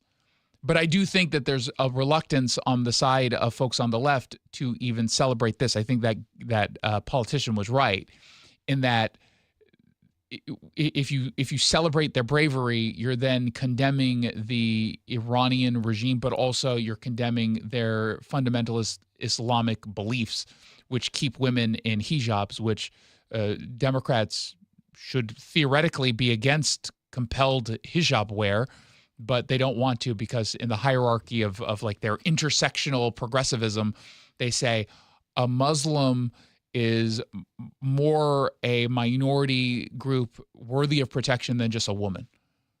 That's how they look at things. When you've got competing groups, you have to pick a side on the left, and they're picking a side. The Sunset Auto family, they also pick sides. They're on your side. They're loyal supporters of Seattle Red, and they're loyal supporters of their customers to the point where they're offering every qualifying new and used vehicle oil changes for life. That's going to save you thousands of dollars over the lifetime of a vehicle. So when you're ready for your next car or truck, be sure to visit our friends at the Sunset Auto family in Auburn and Sumner, online at sunsetautofamily.com. Washington Democrats just passed their income tax in the House. State Representative Travis Couture will be stopping by with his response and reaction right here on Seattle Red. You're losing your hair and you simply need a solution that works. You want the best. Modern technology, top-rated physicians, something that's guaranteed to work. Guys, you need world-class Dr. Perungo and his team at Advanced Hair. Advanced Hair has completely redefined hair restoration. From the experience itself to their unmatched results. Receding hairline, bald spot, thinning hair, maybe all three like I had. Get your hair back with Advanced Hair's simple one-day treatment that begins to regrow your own natural hair the very next day. Advanced Hair has changed tens of thousands of lives, including mine. And get this, Advanced Hair is once again the winner of the 425 Business of the Year. For your free consultation, call 425-449-8185. Right now, you'll get $250 off and 250 free hair grafts. Refine your hairline with the team that redefined hair restoration. That's 425-449-8185. Or for the before and afters, visit advancedhair.com. Hey, it's Jason Rantz. Daylight savings hit us on Sunday, and some people got literally hit by a car as a direct result of this. When we get to any kind of time change, people just freak out. They're not getting the same amount of sleep. It's darker or lighter at different times than normal for them, and they just lose their patience. They lose their attention, and they end up getting into a car accident. You become a victim, but you don't have to stay a victim. You should be reaching out immediately to the Herald Car Law offices. Car is spelled with 2 R's. The website is carlaw.com, C-A-R-R. And the Herald Car Law offices will save you time and money when dealing with the insurance company. They're local. They've got 48 people across their offices. They take on auto and truck accidents, wrongful death, bad faith insurers.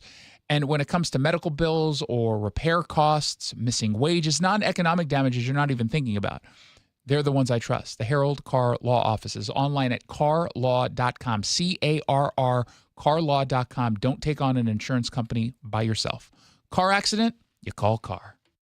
Is it time to get your home sold? Nick Southard with Upgrade Realty here. Selling hundreds of homes around the Sound for over 25 years has taught me presentation is everything. And with my luxurious marketing, you'll attract tons of buyers, sell fast at top dollar, and net more money. Because Upgrade Realty will save you thousands in fees for only 1% listing commission. To learn more, visit upgraderealty.com. Upgrade your listing for 1%. Upgraderealty.com. Remember that time we were driving through France and for some reason we didn't have GPS? Oh, for some reason? That reason would be that you didn't plug your phone in because you didn't have a charger. Yeah, because I let you borrow my phone so you could call your mother, and you're on the phone for like 30 minutes telling her where we are. But that aside, we didn't know where we were going. We did fight a little bit because we didn't know where we were going.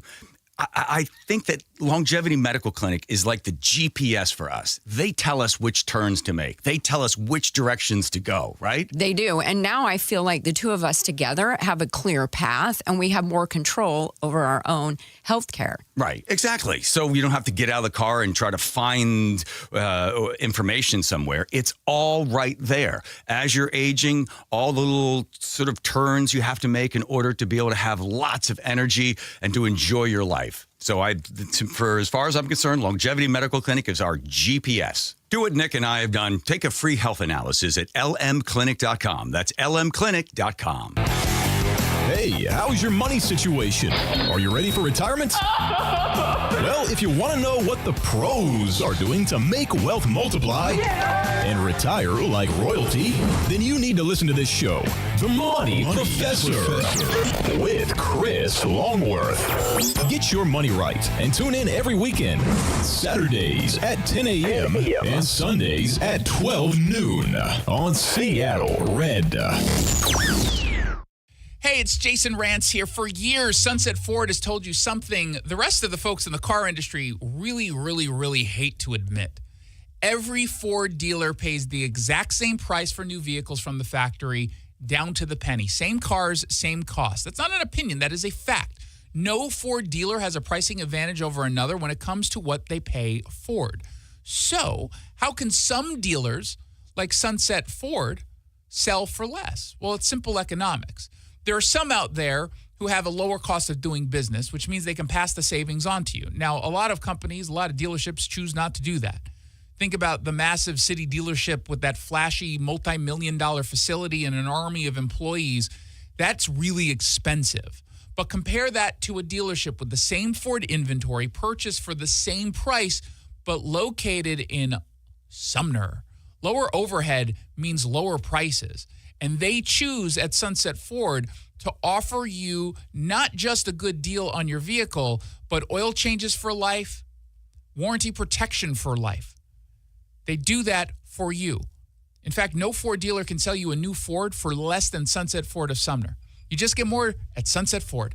And people do like that. SunsetAutoFamily.com. SeattleRed.com. Washington is a sanctuary state. Local. This was brought on by Democrats. Conservative. Democrats got all excited, high on their own supply. Bold. At least they can appreciate the president coming in with some type of help. Finally, a website dedicated to local news in Seattle and the Pacific Northwest without the liberal spin. This is going to be a major issue going forward. Make it the first site you read every day. SeattleRed.com.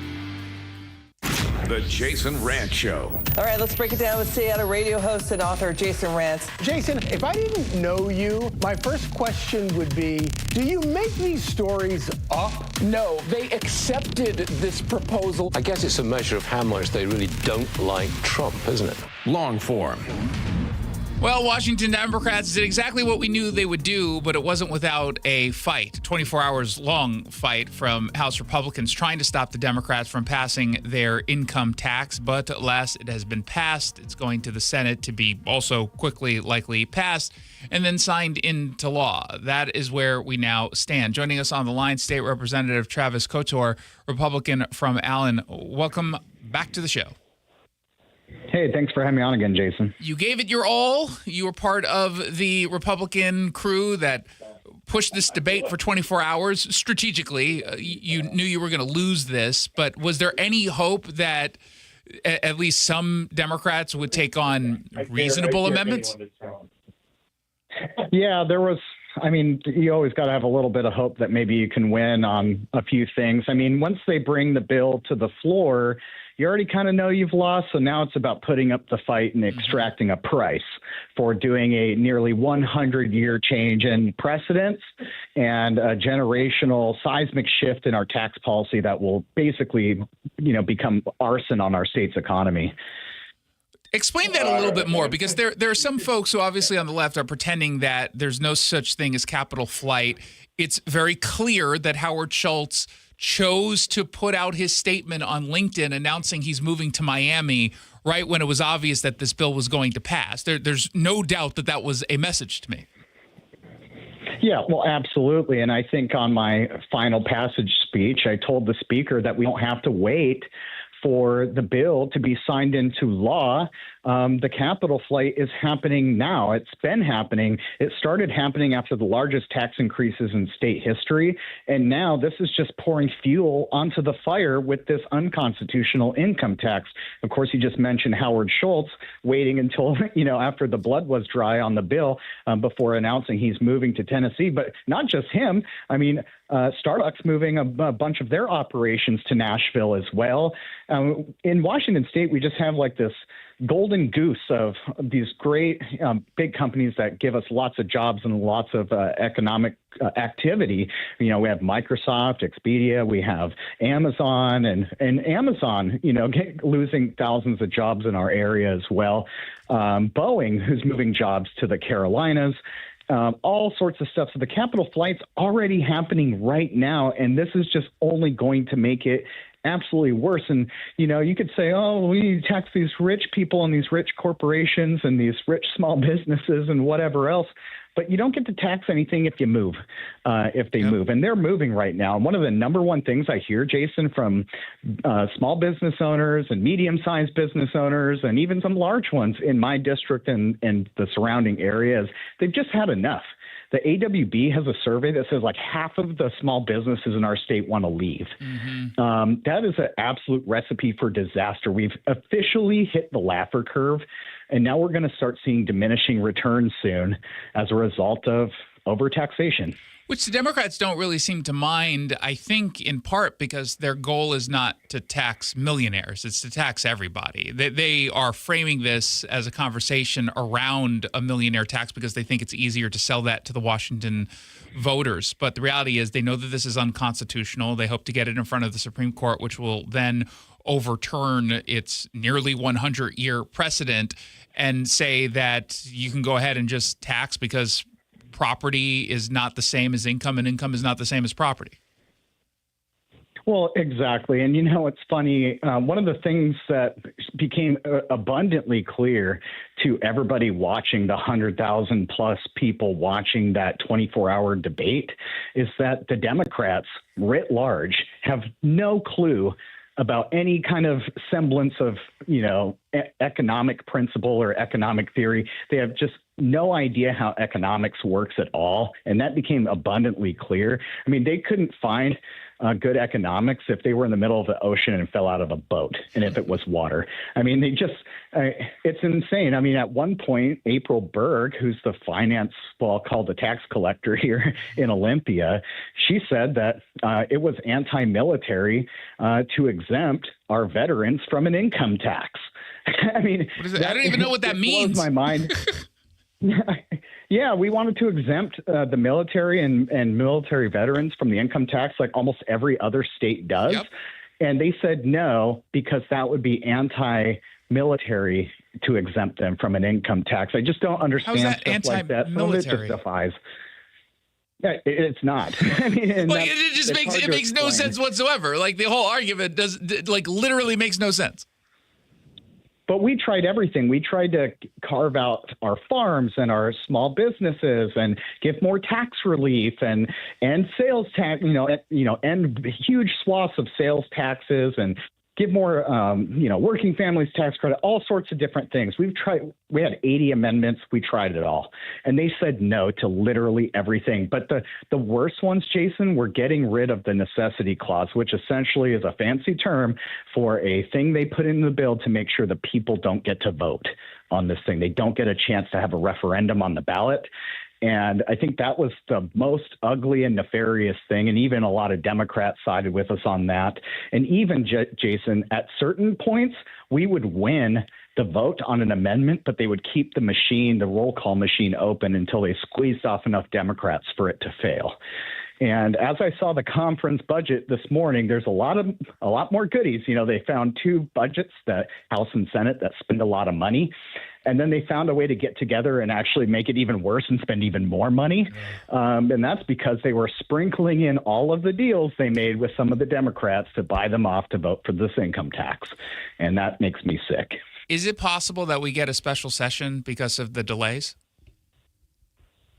I've heard that rumbling around. It's unclear right now if we're going to have a special session, but because we had that 24 and a half hour debate, they got like over 70 bills from the Senate still left to do concurrence votes on, and plus some of necessary to implement the budget bills, which all are very nasty. There's one that cuts all of our rural school money.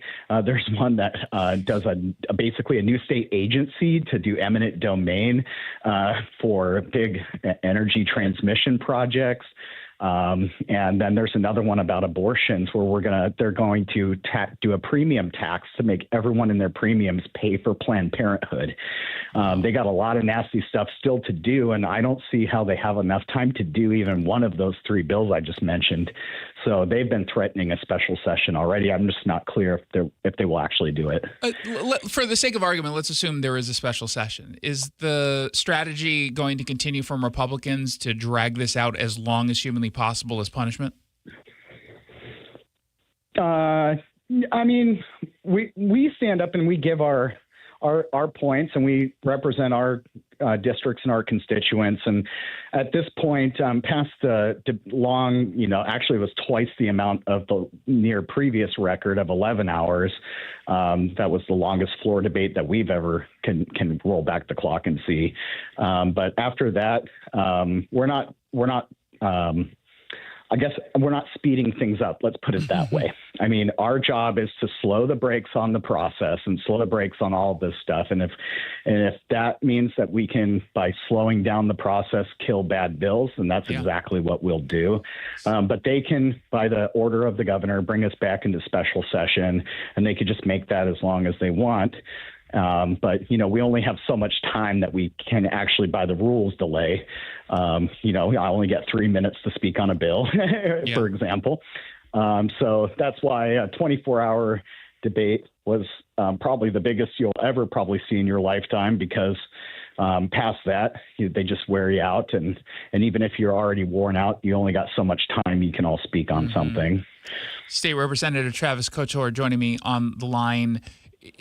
Were there any victories from your perspective in truly bringing over Democrats to our side on this, in that they didn't take a vote purely because they knew it was going to pass and this would help them in their purple districts? This is someone who just flat out said, this is wrong, I can't go along with it. No, here's what I want everyone to know, and this is extremely important. Every single House Democrat, every single one, regardless of how they voted on the final passage of that bill, is in favor of that income tax. And let me tell you why. The very first motion I made on the House floor was to postpone the income tax indefinitely. That means you kill the bill, you don't bring it to the floor. And every single Democrat voted that motion down. That means, Addison Richards and Alicia Rule and Joe Timmons and Clyde Shavers and Dave Paul, all in purple districts, all voted to keep that income tax on the floor, and then subsequently vote it into law, or vote it to pass the House. And I think that's critically important, because the true inside baseball politics is they have a vast majority, and they can afford to allow some of their members to vote with Republicans on certain things. But that's not the truth. All of those Democrats voted for Lori Jenkins as their House Speaker. All of those Democrats voted for the Democrat socialist agenda here in Olympia. They voted for more taxes, more spending, more crushing of our economy and our families and our small businesses, and more ripping apart and erasing our social safety net of over $1 billion in cuts to Medicaid, which disproportionately impacts districts like Republican districts in the state of Washington, which they have, by force of law, made poor, because we can't even use our own natural resources anymore. And so at the end of the day, every Democrat has supported an income tax. Every Democrat has supported a rate of a left one pension. Every Democrat has supported some of the worst budgets in state history. Don't let any single one of them off the hook. Before we let you go, I might have been the only person who understood that you were wearing special biohacker-approved glasses while doing your debate. I don't remember when you spoke last, but it seemed to be in the middle of the night. You were not too cool for the room by wearing sunglasses. You were actually wearing blue light blocking glasses. I have the same exact pair. We talked about this issue with Dave Asprey, the father of the modern biohacking movement, just about a month ago. Explain why you were wearing those weird looking glasses in the middle of the night indoors at the session, for people at home who saw that photo and were like, what's going on with him? Yeah, people who know me or have seen me recently have seen that I've lost like 55, 60 pounds in weight over the last 8 months. And part of that was going on this journey of being more healthy, getting more sleep, because sleep is important to your weight and your health and everything else. And that this job is hectic. I don't get a lot of sleep or time with family. So I went and researched, and I got these blue light blocker glasses. They look like black glasses with orange frames, or with orange lenses, and they look a little weird. But people think I look like the character Cyclops off of the X-Men, and so there was a lot of personality, and a lot of people were asking me about them. They thought they were cool, and there's some memes around the internet. But the biggest reason I got it is because when you're staring at your screens and your iPad and your phone and stuff all night, it's sapping your melatonin, your natural melatonin out from you. you, and it makes it harder to sleep. And when you get a better sleep, you hit better REM cycles, and you're going to help lose weight and have a healthier lifestyle. So I did it for that, but then there were some other good effects of it as well. I'm around all these bright lights all the time, and it helps really dull those bright lights and helps with my headaches and all sorts of things. We're around so many electronics that nowadays in our modern lives that it's actually kind of helpful. I mostly wear them at night, but as you could tell, I was dealing with the biggest headache of all time, the state income tax. And so it was really helping me. And people think it made it look like I had angry eyes. Well, you probably did have angry eyes, just not for that reason, not for the reason of wearing the glasses. And the ones you were wearing were Raw Optics. They're for people at home who are curious.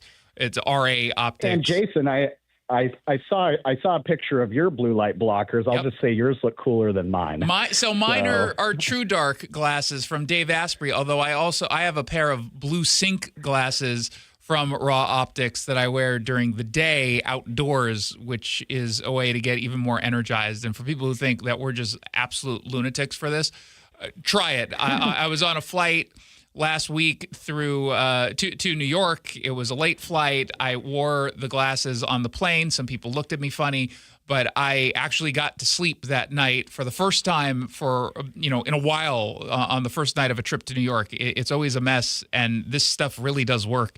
It's all science. It makes total sense. Unlike what the Democrats are doing right now in Olympia, which makes no sense whatsoever. State Representative Travis Couture, thank you so much for stopping by. I really appreciate it. Hey, thanks, Jason. See you next time. You're listening to the Jason Rantz Show. When we come back, we're going to dive into some quick hits right here on Seattle Red 770 AM, online at seattlered.com. Whether you've done some preparation already or you're just beginning to plan for your retirement, it's never too late to make sure you have everything covered. Elder law attorney Rajiv Nagayach joins me. You have an opportunity coming soon that will help answer some important questions, don't you? We do. And every month we take 3 or 4 opportunities to go to the communities and educate people about what proper retirement planning is. The notion of retirement planning around having a hodgepodge plan, working with a financial planner, a lawyer, a CPA, a doctor, those pieces by themselves are not going to give you the results you want in retirement. And you and the LifePoint Law team want to teach us about the Safe Harbor Trust? They do. The single biggest financial threat in retirement is an uncovered medical illness. A Safe Harbor Trust, it should be a must in most of these estates, but is not. Be part of the next seminar in Tacoma on March 10th, Bellevue on the 12th, Federal Way on the 14th, and Everett March 17th. Learn more and secure your space at lifepointlaw.com. That's lifepointlaw.com. Cashback is not available on gas in New Jersey and Wisconsin. Couponing. Wow, you didn't strike me as the coupon type. Just trying to stay ahead of inflation. Gas, groceries, everything. It's all more expensive. I need to save wherever I can. Have you tried Upside yet? Upside? What's that? It's a free app that I use that pays cash back for every gallon of gas I buy. You've got to buy gas to get around anyway. Might as well get paid for it. Come on, does that really add up to anything? I've already made around $200. The extra cash helped pay down my bills, and I even had a little extra left to treat myself. And the Upside app is free? Totally free, and the cash back is real. You can transfer the cash right to your bank account. I'm downloading Upside right now. Download the free Upside app now to earn cash back every time you buy gas. Use promo code ENJOY to get an extra 25 cents per gallon on your first tank. You can cash out anytime right to your bank, to PayPal, or a gift card for Amazon and other brands. Just download the free Upside app and use promo code ENJOY for a 25 cents per gallon bonus on your first tank. That's code ENJOY for a 25 cents per gallon bonus. Insulation rebates from PSE are at historic highs. American Crawl Space and Pest Services gave over $3 million in PSE insulation rebates last year, more than any contractor in Washington. Homeowners, business owners, and PSE trust American Crawl Space and Pest Services. Was your home built before 1990? Visit AmericanCrawl.com to see how much you can save on replacing your insulation. American Crawl, the heroes you call. Spring is right around the corner, but the perfect time to start your outdoor project is right now. Natural Design Landscaping has been serving Seattle and the East Side for nearly 30 years. They design, build, and maintain stunning outdoor spaces, from full makeovers to weekly maintenance. Beat the spring rush and get your yard project started today. Mention Seattle Red and get 10% off your first service. Visit naturaldesignlandscape.com to schedule your consultation. Natural Design Landscaping, let's build something wonderful together. The Jason Rantz Show. Bring in Jason Rantz, Seattle Red 770 AM host, and also SeattleRed.com. Jason, great to have you with us. Jason, Seattle is just continually ground zero. Yeah, and this is really the Pacific Northwest is ground zero for all this nonsense. USA Today is mocking the far left. The Quick Hit. Okay, so we got a new report out suggesting that in the battle between J.D. Vance and Marco Rubio, the person who is best positioned right now to be the presidential candidate for Republicans is Marco Rubio. He leaped ahead of J.D. Vance. And frankly, if you look at the Kalshi rankings, Kalshi is one of those online betting sites where they kind of bet on absolutely everything. He's now favored to be the president.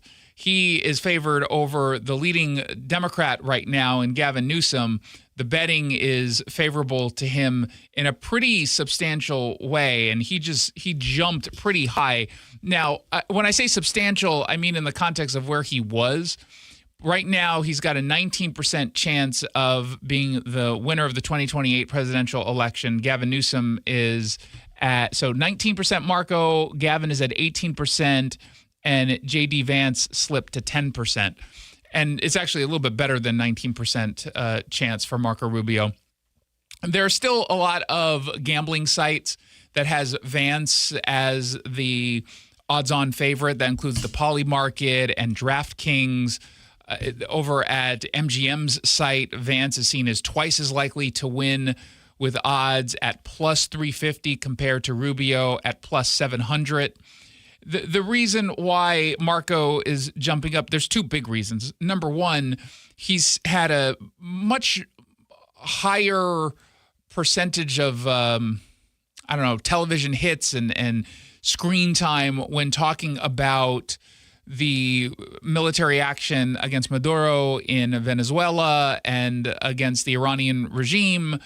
And that kind of publicity, that kind of screen time on military operations that have been very effective, or in the words of Pete Hegseth, brutally efficient, has obviously not only just raised his profile, but he comes off as very, very, very reasonable, totally normal, and he comes off almost as kind of the quote-unquote adult in the room. There are some people who obviously don't like the messaging coming from the president because he seems sometimes to be speaking just at random, even though I don't actually think that's the case. But I can see why some people maybe don't have all the confidence in Trump when he speaks versus a Marco Rubio who's very measured, very sort of thoughtful in speaking before just kind of reacting instinctively. And I like the fact that Trump can speak instinctively and just off the cuff. I like that. But I can see why that might throw some people off. You don't really get any misstatements or anything unclear coming from Marco Rubio at all. Now, does that mean I think he's a better choice than J.D. Vance? No, it doesn't even mean I think J.D. Vance is truly not the leader here. I think you just being the vice president puts you in a really good spot. I was talking to someone over at Fox last week about this very issue, and I was kind of on the fence as to who I would want in the lead. The perfect scenario is you get Vance and Rubio on the same ticket. How we figure that out, I'll leave that to them. But I really like the idea of either Vance Rubio or Rubio Vance. Vance is young, right? He's in his 40s. He's got plenty of time to be vice president again and then become president. I don't know how many people want to be vice president for two different presidents. Certainly in a row, you don't want it, but just in general, you just kind of don't see that. Marco Rubio is older, so you would say to yourself, or amongst them, he's got a shorter shelf life as far as viability as a president, although I don't know how much that matters anymore. Secretary of State is a big deal. It's bigger, I think, than the vice president. And him shining in the not just national but international spotlight, I think is obviously to his benefit if, in fact, he wants to become the president. And I'm presuming he does. Now, the other reason why Marco is in a much better position right now is J.D. Vance, the reporting was he was not a supporter of this decision behind the scenes to strike against Iran, and he was that voice in the Oval saying maybe this isn't the right move. He's not shown any resistance at all publicly, which is what you want from a vice president. The best kind of vice president, or the best kind of any partner in all of this, if you're the president, the people around you, you want them to make their case, do so in good faith, do so honestly, be rational about it, take into consideration all the context. And, if you're in the top spot where ultimately you're calling the shots, you're pulling the trigger, you want people to push back on anything that you support that is incredibly monumentally important and consequential, because you want to make sure that you are better informed by perhaps positions that you haven't even thought about, because you find yourself in your own head. And literally everyone does that, where we've convinced ourselves something is right to the point where we've got blinders on and maybe we're not seeing something. So good leaders want people around them. They want people around them who will be able to help shape their views and either talk them out of something or essentially make it clear that the position that they want to take is the right one.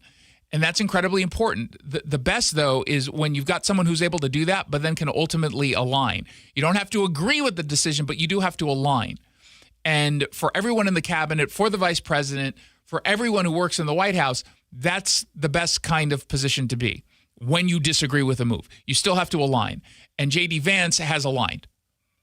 But presumably, because he's not in agreement, he's not taking the lead the way that Marco Rubio is right now. And obviously, you've got a president who's taking the lead, which gives you even less of a chance to step up for if you're the vice president. Now, ultimately, it's way too early to decide whether or not this is going to matter in the long run. But I can see why Marco Rubio is moving up in the on the online betting sites. Who do you think would be the best potential? J.D. Vance or Marco Rubio, or a third option that hasn't even been named yet, Ron DeSantis, perhaps. 1-800-465-8770. Send me your texts.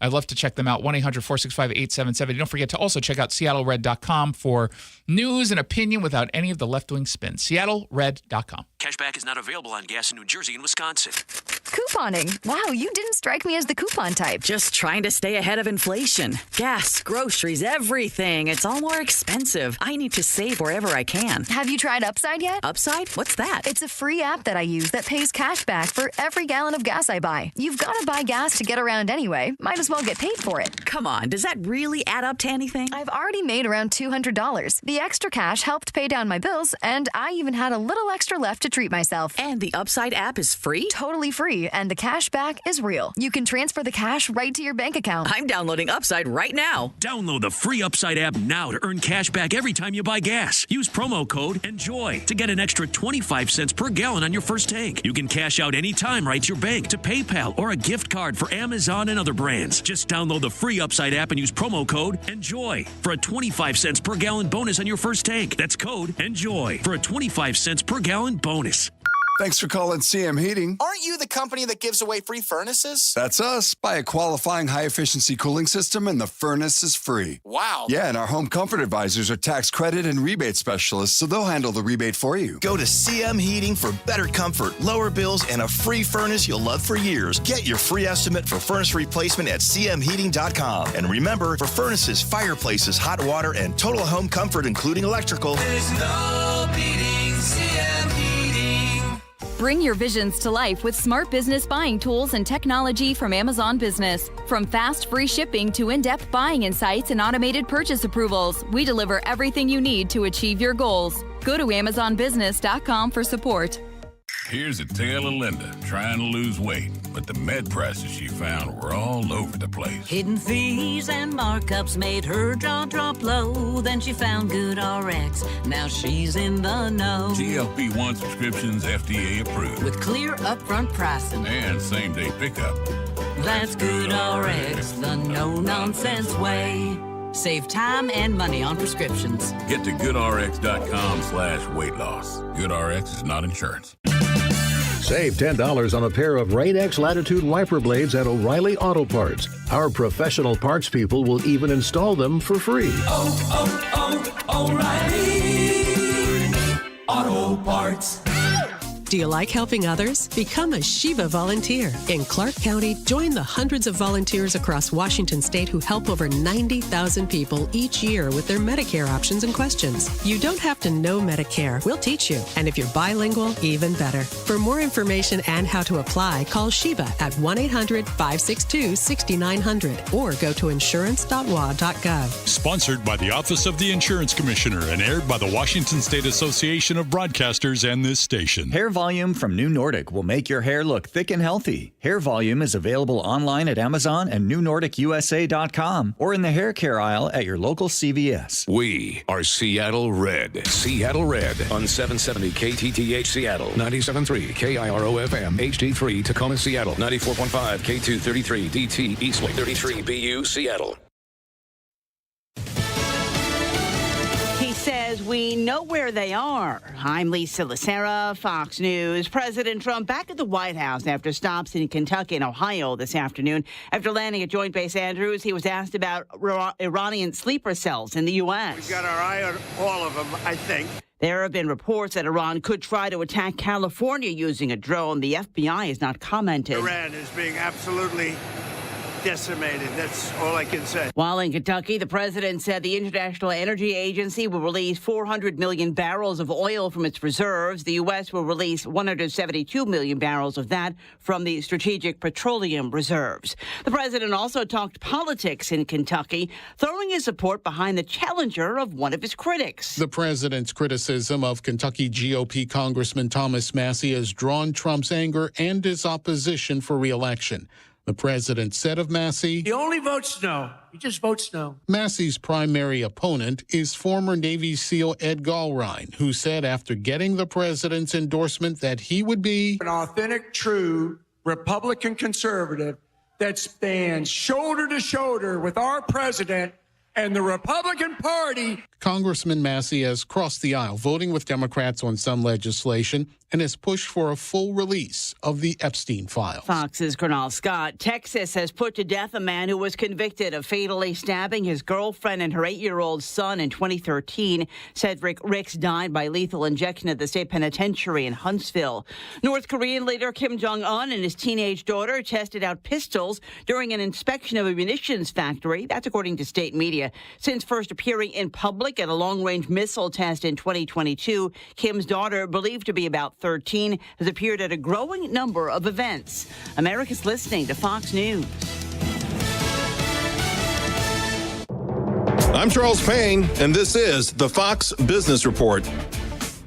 The major averages ending mixed as surging oil prices and inflation fears hit investor sentiment. In the meantime, President Trump said that he will tap the Strategic Petroleum Reserve to try to bring down gas prices due to the conflict in the Middle East. February inflation held steady and in line with economists' expectations, but that was before the Middle East conflict. The Dow down 289 points, the NASDAQ higher by 19, S&P 500 down 6. And shares of Campbell's tumbled 7%. The soup and snack maker delivered disappointing second quarter earnings and revenue and cut its fiscal year outlook as it reported a 6% decline in snack sales. And shares of Uber rose over 3.5% after the ride-hailing giant said it's partnering with Amazon-owned Zoox to deploy robo-taxis through the Uber app. That's your Fox Business Report. I'm Hillary Barsky, invested in you. Most investments today feel like second jobs. Real estate, you're a landlord. Stocks, you're a day trader. Crypto, you're a full-time researcher. You've got a life to live. Your investment should help you live it. That's why more Americans are choosing gold. Noble Gold has helped thousands protect their future with real physical gold. Visit noblegoldinvestments.com to get your free wealth protection kit. That's noblegoldinvestments.com. Past performance may not be indicative of future results. Investing in precious metals, including gold, involves risks. Consult with your tax attorney or financial professional. Jason Rantz on Fox News. Seattle just made it harder for ICE to do its job. Perfect time to bring in our Seattle guy. That would be Jason Rantz. They can't exchange any information, cooperate in any way, shape, or form with federal immigration law. They've been open about their ideological position here, and as you and I have talked about many times, they make no distinction between criminal illegal immigrants who are dangerous and everybody else. The Jason Rantz Show every afternoon from 3 to 7 on Seattle Red. Bookmark SeattleRed.com now for exclusive content. Folks! The yellow light! I'm walking here!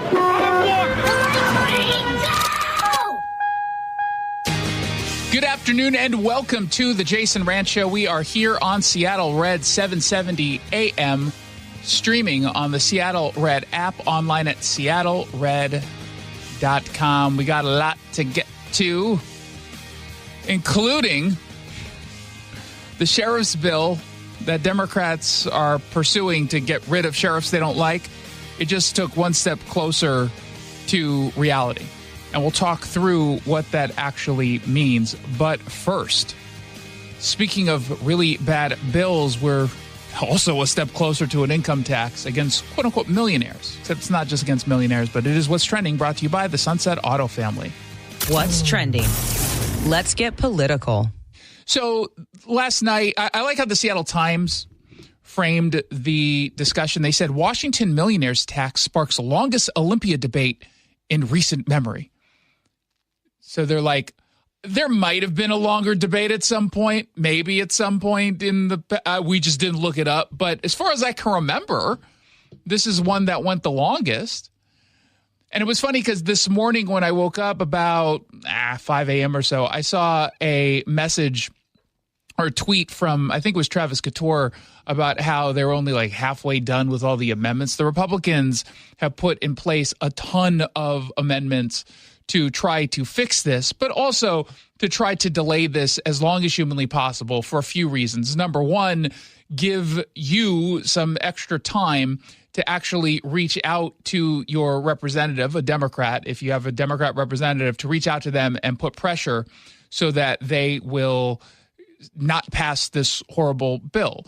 Number two, it gives Democrats a little bit of time to maybe walk at least some of this back. And then three, of course, there is a good faith effort for the most part to get some of these amendments passed. But really, it's just about prolonging this as long as humanly possible. Once they're focused on this, it means they can't be focused on all the other really bad bills that they're trying to pass. So kudos to the Republicans who, again, push this into the wee hours and still going on. They're not done with this, by the way. The Finance Committee chair, State Representative April Berg, the Democrat from Mill Creek, used the same old talking point over and over and over again about how our tax code is so unfair, so we're fixing it by making it even more unfair. We have a very regressive tax code that is not doing anything for Washington families. We have to make it more progressive, more fair. This is not progressive. This is not progressive, this kind of tax. Because again, remember, the intent is an attack, I guess, against us all. In terms of who pays and the capacity to pay so that we can pay for basic services like education, healthcare, higher ed, public safety. Yeah, you see, we just don't have enough money coming in to pay for those things, even though we previously satisfied, for example, the McCleary decision, which forced us to fully fund education. And the courts were all like, okay, you fully funded education. Now they're all like, we need more money. And has nothing to do with their misspending money. And I like this. Remind me, how do we fund schools? What's the mechanism? It's taxes, but what is it based on? Enrollment, right? Yeah. Okay. Enrollment has gone up or down? Down. Okay. So they would need, presumably, fewer funds. One would think, yeah. But how much are they asking for? Way more. That doesn't quite make any sense, what they're saying. Well, you can never be too careful, you know. Yeah, I suppose. Maybe their argument is if we funded it even more than what was necessary, we wouldn't have this problem. Maybe that's what they mean. Is that possible? State Representative Travis Couture, speaking with King 5, says they're going to do everything they can to stop it. We have a generational seismic shift in our tax policy about to be debated on the House floor tonight, and we're going to treat it as such, and we're going to put up the most epic fight that we've ever put up, as if this was the biggest fight of all of our careers. Every year we find one of those issues where we could probably say what he just said, which is this is the biggest fight of the year. Isn't it sad every year we can say that with something else that's completely catastrophic? And it's not hyperbolic either. It really isn't. It sincerely isn't. Governor Ferguson said he doesn't believe the income tax will harm innovation. He actually tried to argue it's a tax cut for all of us or something. Can you please address concerns that the millionaire's tax would drive innovators out of the state? Yeah, I'm concerned the fact that I think 41 states have an income tax. I don't think that's going to happen. Number two, Washington is... Oh, God, let's address that really bad argument for a moment. Washington, including the Department of Commerce on its website until they finally realized what they wrote and then edited it out, uses a lack of income tax as a way to drive people to come here. Come set up your business here. Come over here because we don't have an income tax. We have a beautiful greenery covered in homeless garbage and human waste, so we can't use that anymore. Stay for our tax perks. That has been a key piece. So his whole you can go, where are they going to go? The 47 other states with an income tax. Yeah, but there are also 47 other states where it's dramatically cheaper to live, and the overall tax burden for them is much lower than it is in Washington. Yeah, that's like our only advantage. It is the one advantage we have. Because everything else sucks. Seriously. But if you're looking to move to an area that is quote unquote beautiful, right, as defined by access to outdoor space, green space, and you're looking at generally the Pacific Northwest is a very beautiful part of the country. There are many parts of the country that are really beautiful, but let's just stick to the Pacific Northwest. So now you're choosing you always were choosing obviously between Washington, Oregon, and Idaho, right? Equally beautiful in most parts of the state, generally. Yeah. So check all three of those states off for beauty, natural beauty, access to outdoor space, or within a very close distance to outdoor space. Okay, well, now you look at the cost of living. Oregon, you're looking at and say, hey, there's no sales tax and you can't, pump your own gas. That's a perk. So that's two things. But they have an income tax. Like Washington, you're like, okay, no income. They got a high sales tax, but no income tax. Thank God. And yeah, I still have to pump my own gas, but, get some extra steps in. Then Idaho. What does Idaho have? Literally everything you might want. Yeah. Everything. They could have an income tax, a sales tax, and everything else. It's still dramatically lower cost of living in Idaho than it is in Washington State. So remind us all why, especially if you live or set up shop, let's say, in Spokane, why would you stay in Spokane? What's the argument for that? There isn't any. Is a state that is attractive to people for all sorts of reasons. And so I'm confident if we construct a millionaire's tax that has folks who are extremely wealthy pay a bit more, and that specifically allows, back to the earlier question, tax relief for Washingtonians, help drive our economy, for help make our economy work, and for Washingtonians who are struggling. I think most folks support that. See, what you're saying, though, people don't support because you're telling them a lie. I mean, I suppose giving him the benefit of the doubt, people support his lie. Oh, okay. I don't know if I would brag about that. I will also note that when given the opportunity to add an amendment that specifically said you wouldn't be able to tax anyone other than the millionaires that you're saying you're going after, the Democrats literally all said, nah, we're not going to put that in there. That is the point. They're coming for us all. A little bit of a tell. We know exactly what they're doing. And so, I hear that concern, but like I said, 41 states have an income tax. They seem to be surviving so far. But the key is it can't just be, I'm just going to repeat this, it can't just be $3.5 billion that goes in the general fund. I don't support that. I want to be clear. Don't. And they did the whole, change where we're not even. I think didn't they drop the whole tax holiday, or did they put that in there still somewhere, but chose not to talk about it under this new, compromise? It's a total nightmare what it is they're doing. It's going to pass, to be clear. The question is just when will it pass? But it will pass.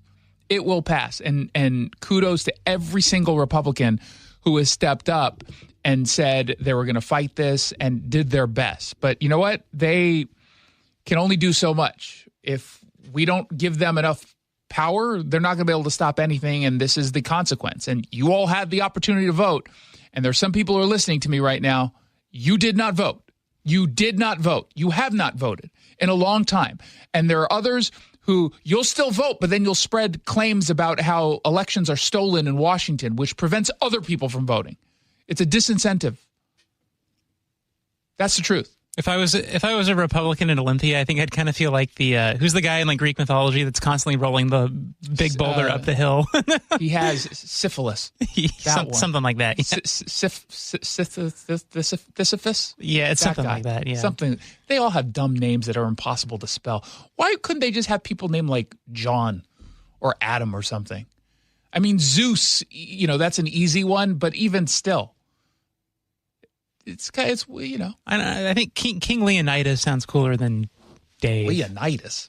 Well, yeah, like but you got to spell it. Although in fair, most people probably can't his friends call him Leo. Yeah, go Leo. That makes sense. There were a couple Jasons.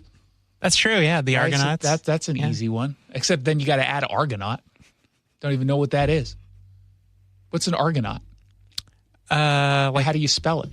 I think it's ARGON. Is it N-O? It's not A-U? I think so. Yeah, I don't know. This is not my field. This is not my expertise. You know what is my expertise? What's going on in Olympia. And you know what else is going on outside of the income tax? The state Senate passed the Sheriff's Accountability Bill, and they're calling it an accountability bill. It's not about accountability. It's not about accountability at all. It's about removing people from the sheriff's position that you voted for because Democrats don't like them. That's what it's about. State Representative Joshua Penner, also the mayor of Ording, he said that this bill is specifically targeting our friend, Keith Swank, Pierce County Sheriff, and during the debate spoke in favor of an amendment that would allow him specifically to finish his term. This amendment to the Let's Get Rid of Keith Swank bill says that since Keith Swank was elected by the constituents of Pierce County, he can serve the rest of his term. Representative Penner, you're reminded to please not speculate about the... Oh, you know what, Karen? Shut up. Why don't you mind your own business? Who was that? I'm not sure. I'm not sure who that was either. It's not. That definitely wasn't Denny Heck, so it's a member of the House. Some Mr. Penner, I will remind you, we don't say things I don't like. Motives of members, please proceed. I think this amendment is important to what I would call the I don't want to get rid of Keith Swank bill. This I don't want to get rid of Keith Swank amendment to this bill doesn't reflect on whether or not I voted for him. I didn't in the primary, but he was elected by the majority of the population of Pierce County, and I respect that. So this I don't want to get rid of Keith Swank, a constitutionally elected sheriff amendment, is important to this bill. It's a very wordy amendment, I will say that. Yeah, you need like what's the acronym they always, for that? Yeah, they always have some pithy acronym. There's no acronym for that. But I do like what he's trying to do here. And again, he's 100% correct. He's 100% correct in his criticism of the Democrats, no matter what the dweeb with the gavel at the time tells us. And by the way, that the intent is not to get rid of Keith Swank. Okay, how'd you vote, Democrats? Oh, we rejected it. So your intent is to get rid of Keith Swank. Well, yeah, but I mean, no. Didn't you hear the guy with the gavel? He said, don't assume. You know what we say about people who assume? You make an ass out of me. Not you, because you got it right. Oh. Oh, wait, no, that's not how it goes. The thing most dealers won't tell you, Chevy pricing is basically the same everywhere. MSRP is MSRP. The difference isn't the car, it's what you get after you buy it, which is why the Sunset Auto family keeps winning. And it's why customers keep choosing them. Sunset Chevrolet, #1 in Washington. You just get more at Sunset. And people do like that. SunsetAutoFamily.com. Let's find out what else is trending. What's trending? The sports ball.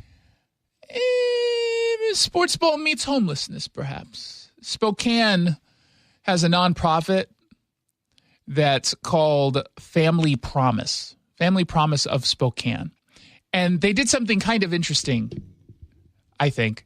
I don't like what they're proposing per se, but I liked what they did. So there was a couple weeks ago where we did this thought exercise, of course, knowing it's not even possible, but having the city of Seattle purchase the Seahawks. Now, we would never, allow that to happen. The NFL would be like, look, it's one thing about Green Bay. They've got their stuff together. See, I don't know if I want a socialist in charge of a major capitalist corporation like that. But in Spokane, this nonprofit put in a bid to purchase the Seahawks. And you're probably saying, well, how could they afford the Seahawks? Well, they can't. Their bid was $43,542. I think they're worth a little more than that. A little bit. I mean, if you add, I think, $9.56 billion to that, you get to what they're asking for. If they had lost the Super Bowl, then that might have been competitive. But even then, it might have been still a little bit too low. But they intentionally chose that number to represent, they said, $1 for every school-aged child experiencing homelessness in Washington State. The Seahawks came back and said, it's actually 43,544, not 42. You got your math wrong, and now we're rejecting this on principle because we only want to do business with people who are going to be straightforward with us and honest on the. I'm kidding. But they did this, obviously, as a joke. But it was meant to bring attention to the conversation of homelessness, what to do, particularly around childhood homelessness. And the folks over there, the CEO, Joe Ader, she spoke with King 5. $43,542. That's a very precise number. That number, 43,542, is... You don't have to keep saying it. And I already said the number twice now. Amounts to $1 for every homeless school-age student there was in Washington State last year. A 1% share of the Seattle Seahawks would more than double the budget that we have and would allow us to end homelessness for all families that are experiencing homelessness in Spokane County. I question the numbers a little bit. I don't think it's going to actually end homelessness. And it turns out, shocking as it may seem, throwing money at a problem like homelessness doesn't actually end homelessness. Because if that were the case, we would not have any homeless. We would have too many house people. We would be saying, it doesn't feel like a gritty enough city. We need more homeless people. It's too pristine. It almost seems like a fake town. I don't like this. Like one of those fake ones in North Korea. Yeah, nothing like a movie makes set. Sense. It's ugh. We need to have some homeless people. Again, I get what they're doing. Wouldn't it have made more sense if they gave a number that represents how much you would need per child in order to, quote unquote, cure their homelessness? Yeah, I don't want to give you $1 per kid. Yeah, they kind of left me wanting more. I just didn't quite understand that. They said that $13 million per year would end family homelessness in Spokane County. So they could have incorporated that into their number. He doesn't obviously think the team is going to take his offer seriously, but he does hope that it's a powerful symbolic gesture that all people will remember, at least until the end of this segment. We do hope it opens up a broader conversation with the current ownership and future owners of. What are we talking about again? Something with the Seahawks. Cal Raleigh gave the finger to Sam Darnold. No, we haven't even gotten to that yet. The team on leveraging the resources and the reach of the Seattle Seahawks for community good. I mean, I will say this about the Seahawks. They do a lot for the community. Like, they donate a lot to the community. They bring attention to a lot of community organizations. I don't know if, in fairness, I don't think they were trying to put the pressure on the Seahawks per se. It was more, about the global issue. But, yeah, they do a lot. They do a lot more than the city does. Yeah, way more than the city does. Like, by leaps and bounds. So that actually helps. And some of the kids sometimes get to go on the field. Mm-hmm. I've been on the field a few times. For Seahawks or Sounders? Both. Oh. I've been on the field for the Seahawks in preseason, never during the regular season, only in preseason. I went on the field once before a Sounder game, but yeah. You know, the problem is when you're that close, you can't see everything. Yeah. It's very difficult. Mm-hmm. And I don't quite understand it. Like, I get wanting to be close at a concert where you can actually see the band perform, not just hear. You can actually see their facial expressions versus being far up in the nosebleeds, and you can hear great, but you can't see anything. I prefer the nosebleed seats for sports. Maybe not baseball. Baseball's a little bit different, but because I've been behind home plate, and that's just kind of cool. Mm-hmm. Because you always think you're going to get hit by a ball. I was going to say, I think that the one sport where like it is really cool to be very close is baseball. I don't know exactly why, but I don't know. I think it's the danger. Because you could get hit by a ball at any point. I think it really highlights the speed of the game more so than it does in other sports too, maybe. Maybe. Yeah. I don't know. Maybe because everyone is stagnant in their position. Yeah. That probably plays a role. Yeah, you feel a little more immersed. You're never in a position where a part of the game is happening that you have no understanding of from a spatial perspective. You can still see pretty much everything versus if you're, say, at the 10-yard line and you're right up, you can't see the other 10-yard line really well at all. Mm-hmm. But in baseball, you generally can. Yeah. So soccer, I like to see it from above because you can, like, I'm a nerd. I like to be like, look, I know what they're building in the back, and look what I like that. Look at that formation. And then everyone else is all like, God, it sounds so boring. Why do you like soccer? Like, no wonder he's here alone. It's like no one wants to hang out with him. He's in a row all by himself, but he's insisting that it's because he just likes the leg room.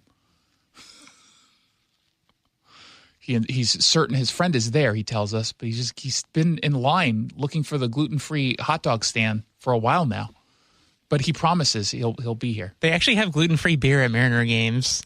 Why? I know. Exactly. What is it? What does that even mean? How do you have gluten-free beer? I don't know. What's in it? Is it actually alcohol? Yeah, they're alcoholic. You're an alcoholic.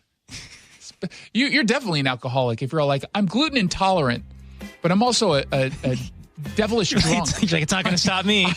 I still need to drink my beer. Why not just get hard alcohol at that point? Are hops a gluten? No, right? I think it's from like the barley and stuff. Right? Yeah. Okay. Well, maybe it makes sense. I don't know. 1-800. I don't like beer. 1-800-465-8770 for your text messages. 1-800-465-8770. You are listening to the Jason Rantz Show. When we come back, Secretary of War Pete Hegseth makes the case as to why Iran is losing very, very bigly. We'll get into that and so much more when we return. Cashback is not available on gas in New Jersey and Wisconsin.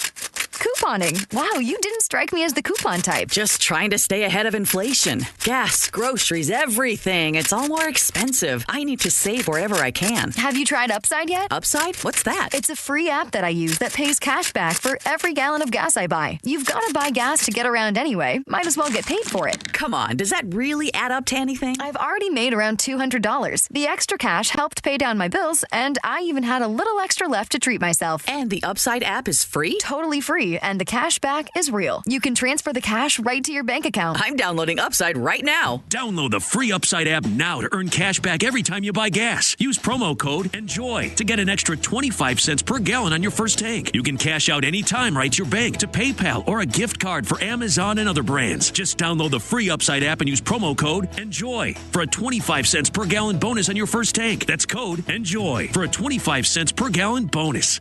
Thanks for calling CM Heating. Aren't you the company that gives away free furnaces? That's us. Buy a qualifying high-efficiency cooling system and the furnace is free. Wow. Yeah, and our home comfort advisors are tax credit and rebate specialists, so they'll handle the rebate for you. Go to CM Heating for better comfort, lower bills, and a free furnace you'll love for years. Get your free estimate for furnace replacement at cmheating.com. And remember, for furnaces, fireplaces, hot water, and total home comfort, including electrical, there's no beating CM Heating. You know the one question that guys hate to have asked of them by their wives, Nick? I can take a good guess. I know you know 100 of them. This is the worst one. Do these jeans make my butt look big? Whoa. Can't answer that one, right? What I've noticed is whenever you ask me questions like that, I just simply say, oh, I don't know. What do the doctors at Longevity Medical Clinic say? Well, the doctors at Longevity Medical Clinic would tell me that my butt looks great in those jeans now that my hormones are balanced. What'd they do? Did they give you something to bring your weight down? No, just a result of having my hormones balanced caused me to lose weight. Who would have known? I had no idea that would be a result of it. So that's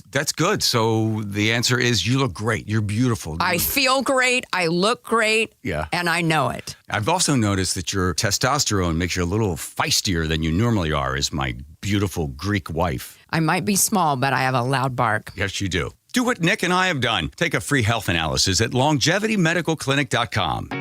Hey, this is Pete from Home Matters, a show that covers everything having to do with your home. Tune in every Saturday from 2 to 3 on Seattle Red, where you'll hear from local business owners who are experts in their industries. From foundation to flooring, roofing and windows, furniture and financial planning, it's everything in and around your home, and we've got you covered here on Home Matters. If it matters to you, it matters to us here at Home Matters. Saturdays from 2 to 3 right here on Seattle Red, or listen to the podcast on mynorthwest.com.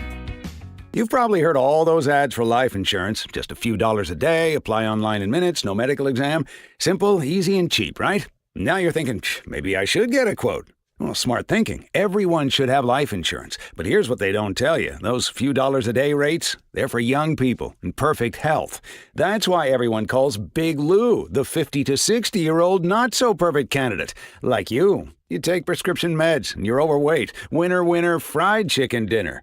Well, Big Lou works with life insurance companies that want people like you, with no surprises after you apply. In fact, if you're a 50-year-old guy with a few health glitches, Lou could probably find you $1 million of term life coverage for about $200 a month. So, yeah, you need life insurance. But unless you're young and healthy, you gotta call Big Lou, because he's like you, older, heavier, and on meds, too. Get a quote right now at 800-529-2856. 800-529-2856 or biglou.com.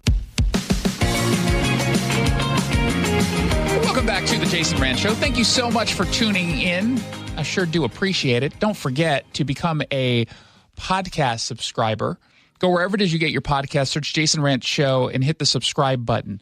I slipped one slot in the top 10 of shows that this company puts out across all different markets. So we're on in Washington, California, Colorado, Arizona, and Utah. And I dropped one slot this last month. Now, one could argue some of that was because we had a couple of days off and it was a shortened month, but I presume everybody else had to deal with some version of that. And I don't like slipping. I like if I were to see, for example, Jackson slip and fall on the wet pavement outside, that'd be funny. But slipping in the podcast charts, I don't like that. And that to me signals I've been getting a little bit too friendly with the audience, giving them this free content. Well, you would like to slip if you were number one, right? Because you don't want to be number one. Yeah, I don't want to be number one. I want to be number two. People call me that all the time. Number two, when they usually add some other language like head at the end of it. Like, that's just generally what people say about me anyway, so I might as well just lean into that. So I've been getting too soft on the audience and being too nice and just giving them free content. And that ends today. The nice part, the content is still free. I don't have a choice. You need to get back to brutal efficiency. Just brutal efficiency, which is now going to be the name of my next book. I've decided I've got to work brutal efficiency into. I love that phrasing from Pete Hegseth yesterday. That's such a great line. So let's get me back up to where I was, at least getting me back to where I was. If I get lucky, I'd like to jump up maybe 2 spots, and then I'm almost at the number 2 spot. So please go to seattlered.com, click on the podcast. You can subscribe there directly, or go to your Apple Podcasts or Spotify or Audible or wherever it is you get podcasts. Again, just search my name and you'll be able to hit the subscribe button and let me hit my bonus. But also, that's the most important part. But you are also bonused on that. So, and you're poor. You're independently wealthy, but we don't pay you a lot. And so you rely on that bonus of, I think it's like $10,000 or something. I get the $10,000. You get I get the $9,500. You get $500, I think, something like that. And then it gets taxed, and then I get what's left over. And it gets taxed at a higher rate because it's a bonus. It's not your regular income. And Duncan gets a cut of yours, not mine, our 11-year-old intern, even though he hasn't really done anything lately. Tried to get him to do Man on the Street audio today. He was complaining it was raining. It was so windy. The wind advisory is now in effect. It's in effect now through tomorrow at least 6 a.m. Maybe that changes. It's supposed to come down pretty hard. Seattle and south. So if you're in Snohomish County, Whatcom County, you're going to get some residual weather, but it's not going to be that bad according to the latest data points that we saw. It's going to get really bad over the mountains, Cascades. It's going to get really bad in Oregon. But basically, Seattle south, you might get hit in Issaquah. Again, if you do slip and fall, just make sure that someone captures it on video. Don't smirk in there. You know that it would be funny. You would laugh if I tripped and fell. Oh, I'm not that stupid. I'm not saying you would do it in front of me, but you would laugh about it. Maybe. You'd at least have an internal dialogue of, oh, that was funny. So President Trump is continuing the push in Iran. He's open potentially to negotiating depending on what the terms would be, just to sit down and talk to whomever's in charge in Iran. That also could be a ploy for them to, have their new leader step out of whatever bunker he's in so we can take him out. Don't know. But he's been pretty consistent from the start. And I love this. Again, they were complaining on the left of a forever war. It's a forever war. The president from the beginning was saying he doesn't think it's going to take that long. And the internal leaks were about 2 months, they thought. But it doesn't even seem we're going to get that far into this, that we've been so brutally efficient that it might come to an end soon. And as you know, we're doing something that nobody ever thought was possible to do. Our military is the best. It's the most powerful in the world, and they're hitting them very hard. This is 47 years of abuse and killing lots of people, killing and maiming lots of people. What is it, Peter? What more do you need to do militarily for this operation to end? More of the same. I like that answer, by the way. More of this, we're just blowing the infrastructure up. I also love the way you called on the guy. What is it, Peter? Peter, what do you want? And we'll see how that all comes out. Right now, they've lost their Navy, they've lost their Air Force. They have no anti-aircraft apparatus at all. They have no radar. Their leaders are gone. And we could do a lot worse to one another. We're leaving certain things that if we take them out, or we could take them out by this afternoon, in fact, within an hour, they literally would never be able to build that country back. And that's undoubtedly true. We could flatten Iran the same way we could flatten Gaza, the same way we could flatten pretty much anything. But that doesn't mean that's always the right thing to do. And it obviously isn't, because this is a president who actually cares about the Iranian people and isn't at war with the Iranian people. We don't have a beef with the vast majority of the Iranian people, who are, in fact, very pro-West. Kind of depends on your age, but there are some people who are and count me in this category as a 29-year-old. There's some of us who were not alive when Iran was an actual functioning democracy with, not just pro-Western values, but capitalist values. That changed. What year did it change? 79. I would argue 78 got the thing wrong, but yeah, 79 is officially the number. So I was born, whatever 29 minus 26 is. That's when I was born in that year, 1990. So I can't do the math, but that's when I was born. So I definitely wasn't alive back. Actually, when I was actually born, I wasn't alive for this. But the people don't remember that. Older people do remember what Iran used to be like. And we just want to get back to that point. It's in our best interest as a nation. It's in the world's best interest. But now that they named their new leader, just the son of the last guy who, I was reading some coverage from a local analysis, or a local regional, I should say, newspaper in the Middle East, giving some analysis basically saying that people in Iran don't even know what the new guy sounds like, because he's been very low key. When you've got the Ayatollah Ali Khamenei in charge, he's the one who's, in charge. He's the one who's forward facing, public facing, and the son not so much. But he might not be around that much longer anyway. We knocked out twice their leadership, and now they have a new group coming up. Let's see what happens to them. But 47 bad years we suffered with them, not only us, the rest of the world. And we're doing our job. So we had to take an excursion, but it's doing well. The market's holding up well. The market is actually holding up well. We had new core inflation numbers come out, and they, again, were lower than expected and continue to go down. That's good. Oil prices have come down dramatically since their shift or their surge higher. We'll feel that eventually. That's not going to happen overnight as far as what we feel at the gas pump. But obviously going after the mining ships or the mine-laying ships in the Strait of Hormuz has been effective, offering our own Navy to accompany any oil ship. Like, all of that is a positive development for what it is we feel here at home. And yet, weirdly enough, on MS Now, of all places, because they're usually very much pro-Trump and reasonable in their conversations, they had a crazy guy who just happens to have a British accent, so it doesn't sound like he's all that crazy. He kind of softens it a little bit. Just a little bit. It almost sounds like he knows what it is he's talking about. By the name of Ed Lucy, I think is his last name. He's with the Financial Times.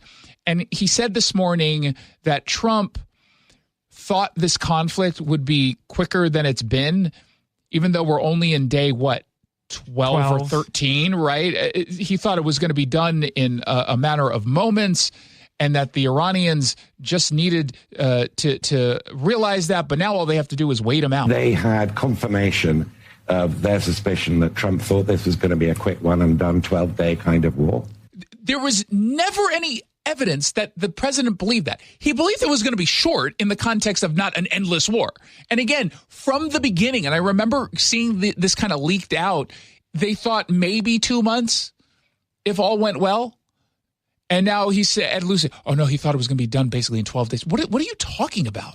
And that now that it isn't, he's beginning to feel the pain. And I think we can bet pretty safely that Iran has a higher pain threshold than Donald Trump. So they now have the absolute key without needing naval capability or ballistic capability, let alone enriched uranium. They now have the key. What's the key? Oil, which apparently we were not aware that Iran had access to prior to this war. Did you know?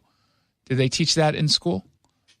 I was this year's old when I learned that they had access to oil. I had no idea. I thought it was only about their military capabilities and nuclear enrichment. That's all I thought it was about. To apply that stranglehold, to tighten the grip whenever they feel the need to remind Trump that this war is something he might have started. This is such pedestrian analysis, and I say this as a pedestrian on foreign affair issues, but he's basically saying that the pain that the president is feeling is tied directly to the price of oil. It becomes a political problem, which that part is true, right? The price of gasoline is, in fact, a political problem. But he's saying because they now recognize that, that's their power. That's their real pressure point against the United States. All they have to do is wait this all out.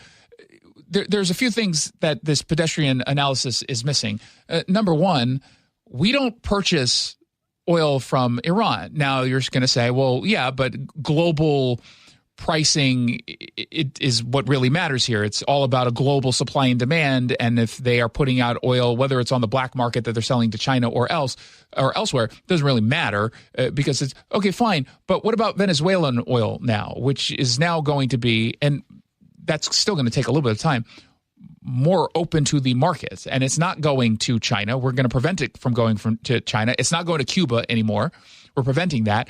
That hurts China. This hurts Russia because they're still going to have sanctions on them, temporarily relaxed for this, mostly for India. But it's just, he's not taking into account that the global amount of oil being produced is going to shift dramatically in our favor. And not to mention, we're now doing much more drilling here at home, which also plays a role in all of this. And he's, of course, assuming that we're not going to have any kind of presence that will stop Iran from shipping their oil to China. I was on the CNN panel last week where said, China's really benefiting from all of this because they have oil reserves. Yeah, they're not going to stay that way forever. They also have a huge population. So they're going to go through those reserves relatively quickly. And we're now getting in the way of them filling it up with Iranian oil. That's a positive. It's a positive for us. That's a negative for them. But otherwise, that was really great observation from Ed Lucy of the Financial Times. Why don't you stick to like stock picking or something? Jeez. 1-800-465-8770 if you want to send me a text. 1-800-465-8770. SeattleRed.com, by the way, if you want to read more news and opinion without any of the left-wing spin. When we come back, I'm so grateful the Mariners decided to announce their full new food lineup, not just the cheap stuff. And boy, is it a doozy. We'll have a lot of fun when we come back on the Jason Rantz Show. Over the years, Sunset's Warranty Protection for Life has paid over $6 million in warranty claims because they value the long-term relationships with their customers. So stop by Sunset Auto Family for a complimentary warranty health check to find out whether or not your warranty is still in good standing. Nothing's worse than a void warranty when you need it the most. You just get more at Sunset, and people do like that. 770 KTTH is now Seattle Red. It's so important for people to understand. Same conservative hosts. A lot of people applauding. Same conservative message amplified. How we have to do things. Seattle Red on 770, the Seattle Red app, and seattlered.com.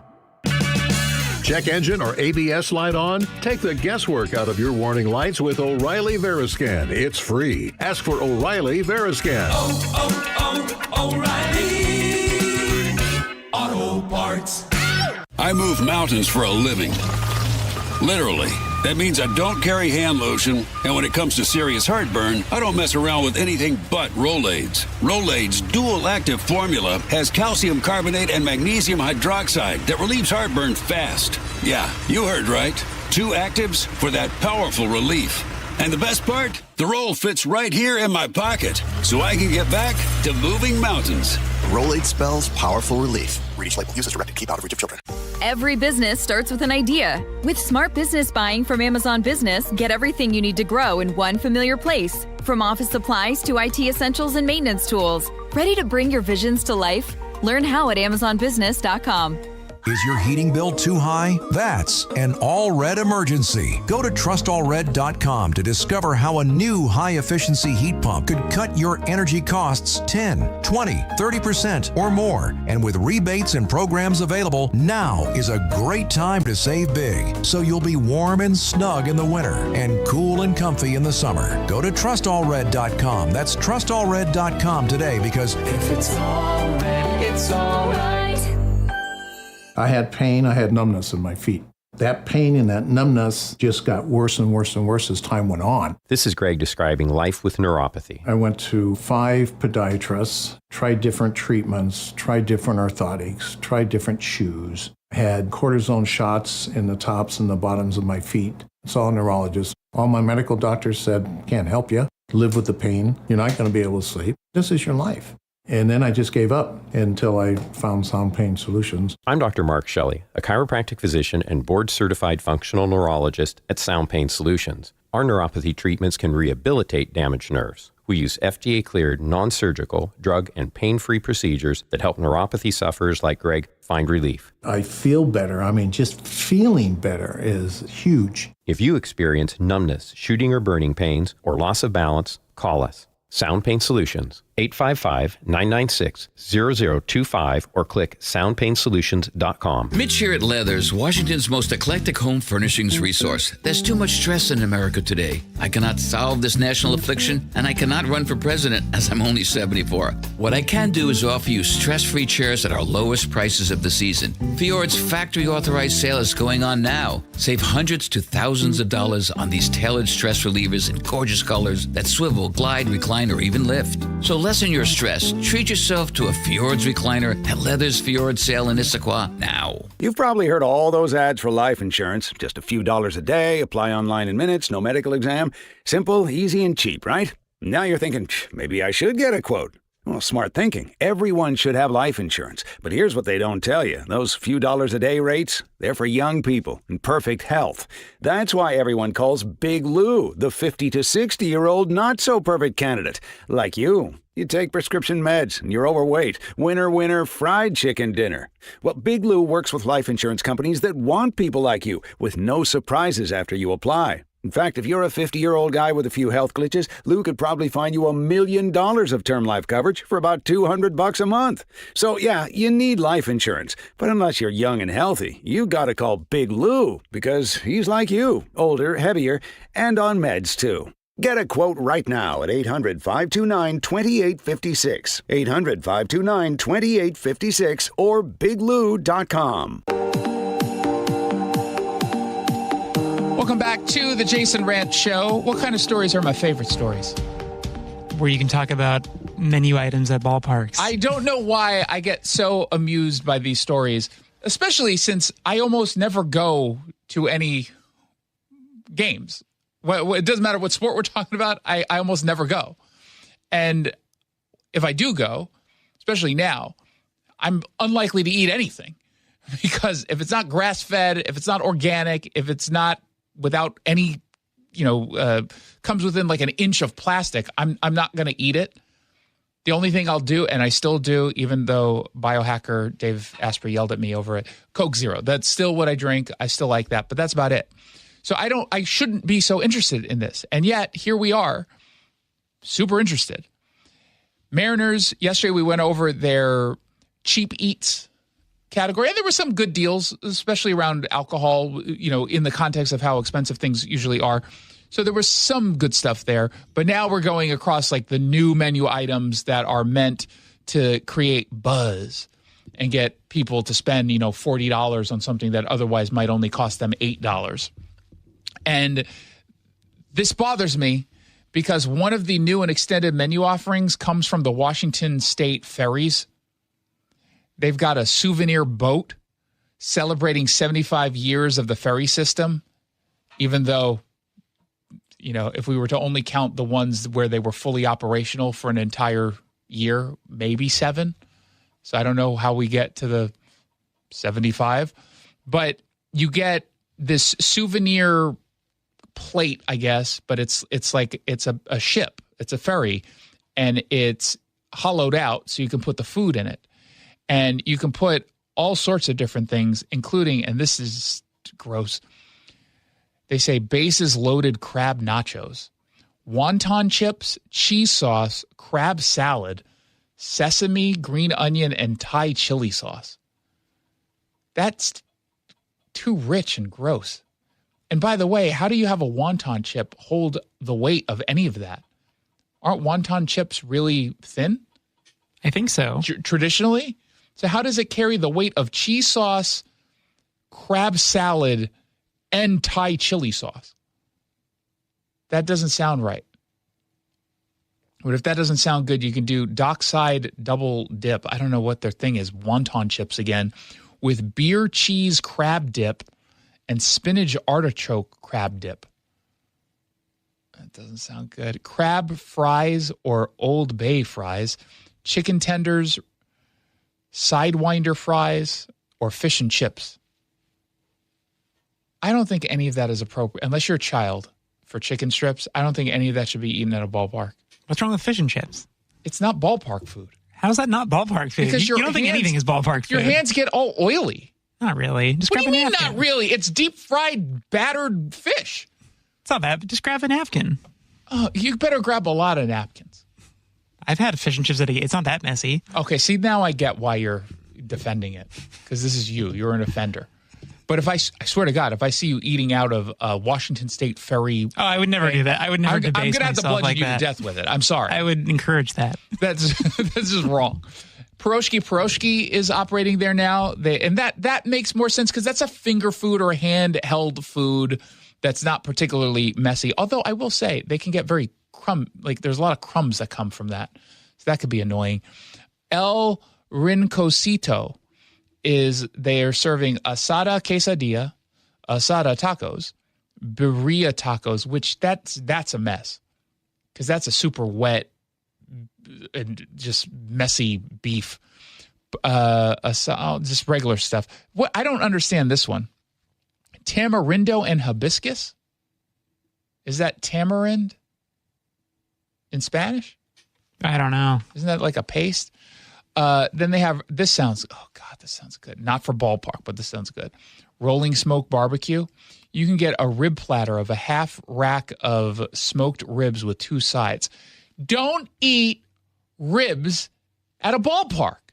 That'll agree. That's a lot. Come on. That's crazy. Pulled pork sandwich, brisket sandwich, loaded mac and cheese. Then they've got salt and straw ice cream, which is, it's weird. It's weird. They do like, Thanksgiving ice cream. It's turkey and stuffing kind of stuff. But they're also they're doing a collaboration with Taco Bell, a cinnamon ancho or ancho ice cream that's packed into hand-pressed, sog-resistant waffle cone tacos. So it's the waffle taco thingy. Then dunked in dark chocolate and studded with crunchy puffed quinoa. Okay. I don't know if you should eat ice cream either. What? I don't. Only in winter months, so it doesn't just drip all over the place. Wouldn't it be the opposite, though? That's like why it's a good ballpark. It's hot out. No, but then it gets too messy, and then your hands are all sticky, and you don't know what to do. Well, you can get it in a cup, too. I mean, it's not like... No, I don't think you should eat foods in cups either. The fun police over here. Nakagawa Sushi has a new Trident roll featuring sushi rice. Oh, yeah, no kidding. Soy paper, crab salad, salmon, yellowtail, avocado, cucumber, and sesame seeds. There's too much mercury in sushi. I don't trust it. They have a tamari bar. Marination Station's going to be there with ube coconut rice crispy. We talked about that yesterday. Great State Burger is going to be there. That's a really good burger joint. That's second to Dick's. If you just, I see them all the time. I don't think I've ever had one. It's very simple, but very, very good. They're going to do Great State hot dogs, which is just a Hempler's all beef dog, Great State sauce, pickles, cheese, and you don't need cheese on a hot dog. That's weird. Yeah, I don't like agree. that. They also got the veggie burger, which if you eat that, go to a Sounders game, man. What are we doing? Like, you're at the wrong stadium, sir. Sir, this is baseball. And then they have the Mariners value offerings, which we talked about yesterday. So nothing crazy. Like there were a time where every year it seemed like they were doing their version of the crickets, which I think they still serve. And the only people who buy it, they do it for Instagram, and then they just throw all those poor crickets away. Those crickets died for you to just throw on the ground because you don't want to eat it. Or you just like, you try to bet one of your friends to eat it. It's like, how dare you? Bet you won't do it. How much you want to bet? And then they'll take like one little tiny bite of it with that stupid look on their face, like, ew, I can't believe I'm going to do it. Am I going to do it? And then you take one bite, then they spit it out and cough it up, and then you laugh at them and then just throw it away, and it probably just cost you $20. Although I want barbecue now. It's a Jason Rantz Show.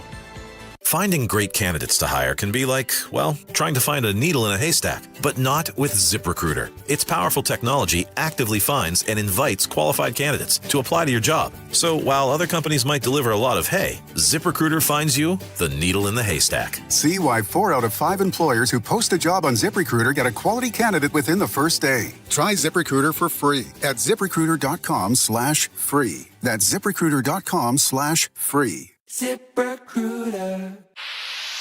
Pump up the volume. Business moves fast. Orders roll in, deadlines close in. When you ship with USPS Ground Advantage, you can keep up with confidence. Every package stays in our secure network from dock to door. And with nationwide reach, dependable tracking, and upfront affordable pricing, you get built-in peace of mind. You run the business. We run the routes. Visit USPS.com/Ground Advantage to learn more. The liberal left spin machine lives on the left-wing media outlets. You know the ones. Iran may or may not be a bad actor, but they are a bad actor. That's also where you can find Jason Rantz. Okay, it's not they may or may not be a bad actor. They are a bad actor. Defending our conservative values. But it is not a discussion at this point for any serious person to say that Iran might be a good actor. The same way he does every day, 3 to 7 on Seattle Red on 770 and the Seattle Red app. saw her texting, coming up to a stop sign. And so I saw the accident coming, and she T-boned us. In the blink of an eye, Crystal's life changed when she suffered a severe spinal injury. The pain was something I had never experienced before in my neck. I got massage therapy. I saw a chiropractor. I was prescribed muscle relaxers so I could sleep. I got depressed. Nothing was relieving the pain. Drugs, sleepless nights, and depression. Sound familiar? I'm Dr. Mark Shelley, a chiropractic physician and board-certified functional neurologist. At Sound Pain Solutions, our treatments include high-dose laser combined with spinal decompression and other comprehensive therapies to rehabilitate damaged discs. We use treatments that are non-surgical, FDA-cleared, drug and pain-free. I was able to get off my pain medicines, and I was able to sleep through the night, and that was what I was desperate for. To learn if you're a candidate for our treatment, call us. Sound Pain Solutions, 855-996-0025 or click soundpainsolutions.com. You're losing your hair and you simply need a solution that works. You want the best. Modern technology, top-rated physicians, something that's guaranteed to work. Guys, you need world-class Dr. Perungo and his team at Advanced Hair. Advanced Hair has completely redefined hair restoration. From the experience itself to their unmatched results. Receding hairline, bald spot, thinning hair, maybe all three like I had. Get your hair back with Advanced Hair's simple one-day treatment that begins to regrow your own natural hair the very next day. Advanced Hair has changed tens of thousands of lives, including mine. And get this, Advanced Hair is once again the winner of the 425 Business of the Year. For your free consultation, call 425-449-8185. Right now, you'll get $250 off and 250 free hair grafts. Refine your hairline with the team that redefined hair restoration. That's 425-449-8185. Or for the before and afters, visit advancedhair.com. Call or click 811 before you dig. Anything that causes you to roll up your sleeves a little and dig in requires you to first connect with 811. Call or click 811 and visit safeexcavator.com. Hair Volume from New Nordic will make your hair look thick and healthy. Hair Volume is available online at Amazon and newnordicusa.com or in the hair care aisle at your local CVS. We are Seattle Red. Seattle Red on 770 KTTH Seattle, 97.3 KIRO FM, HD3 Tacoma Seattle, 94.5 K233 DT Eastlake, 33 BU Seattle. A coordinated attack. I'm Lisa Lacera, Fox News. A senior IDF official tells Fox Hezbollah and Iran are working together to target Israel, launching 100 rockets into the country just today. Israel responded to the offensive with widespread airstrikes in Tehran tonight. Israel also targeted the Dahia neighborhood in Beirut and Hezbollah positions closer to the Lebanon border as well. The U.S. is conducting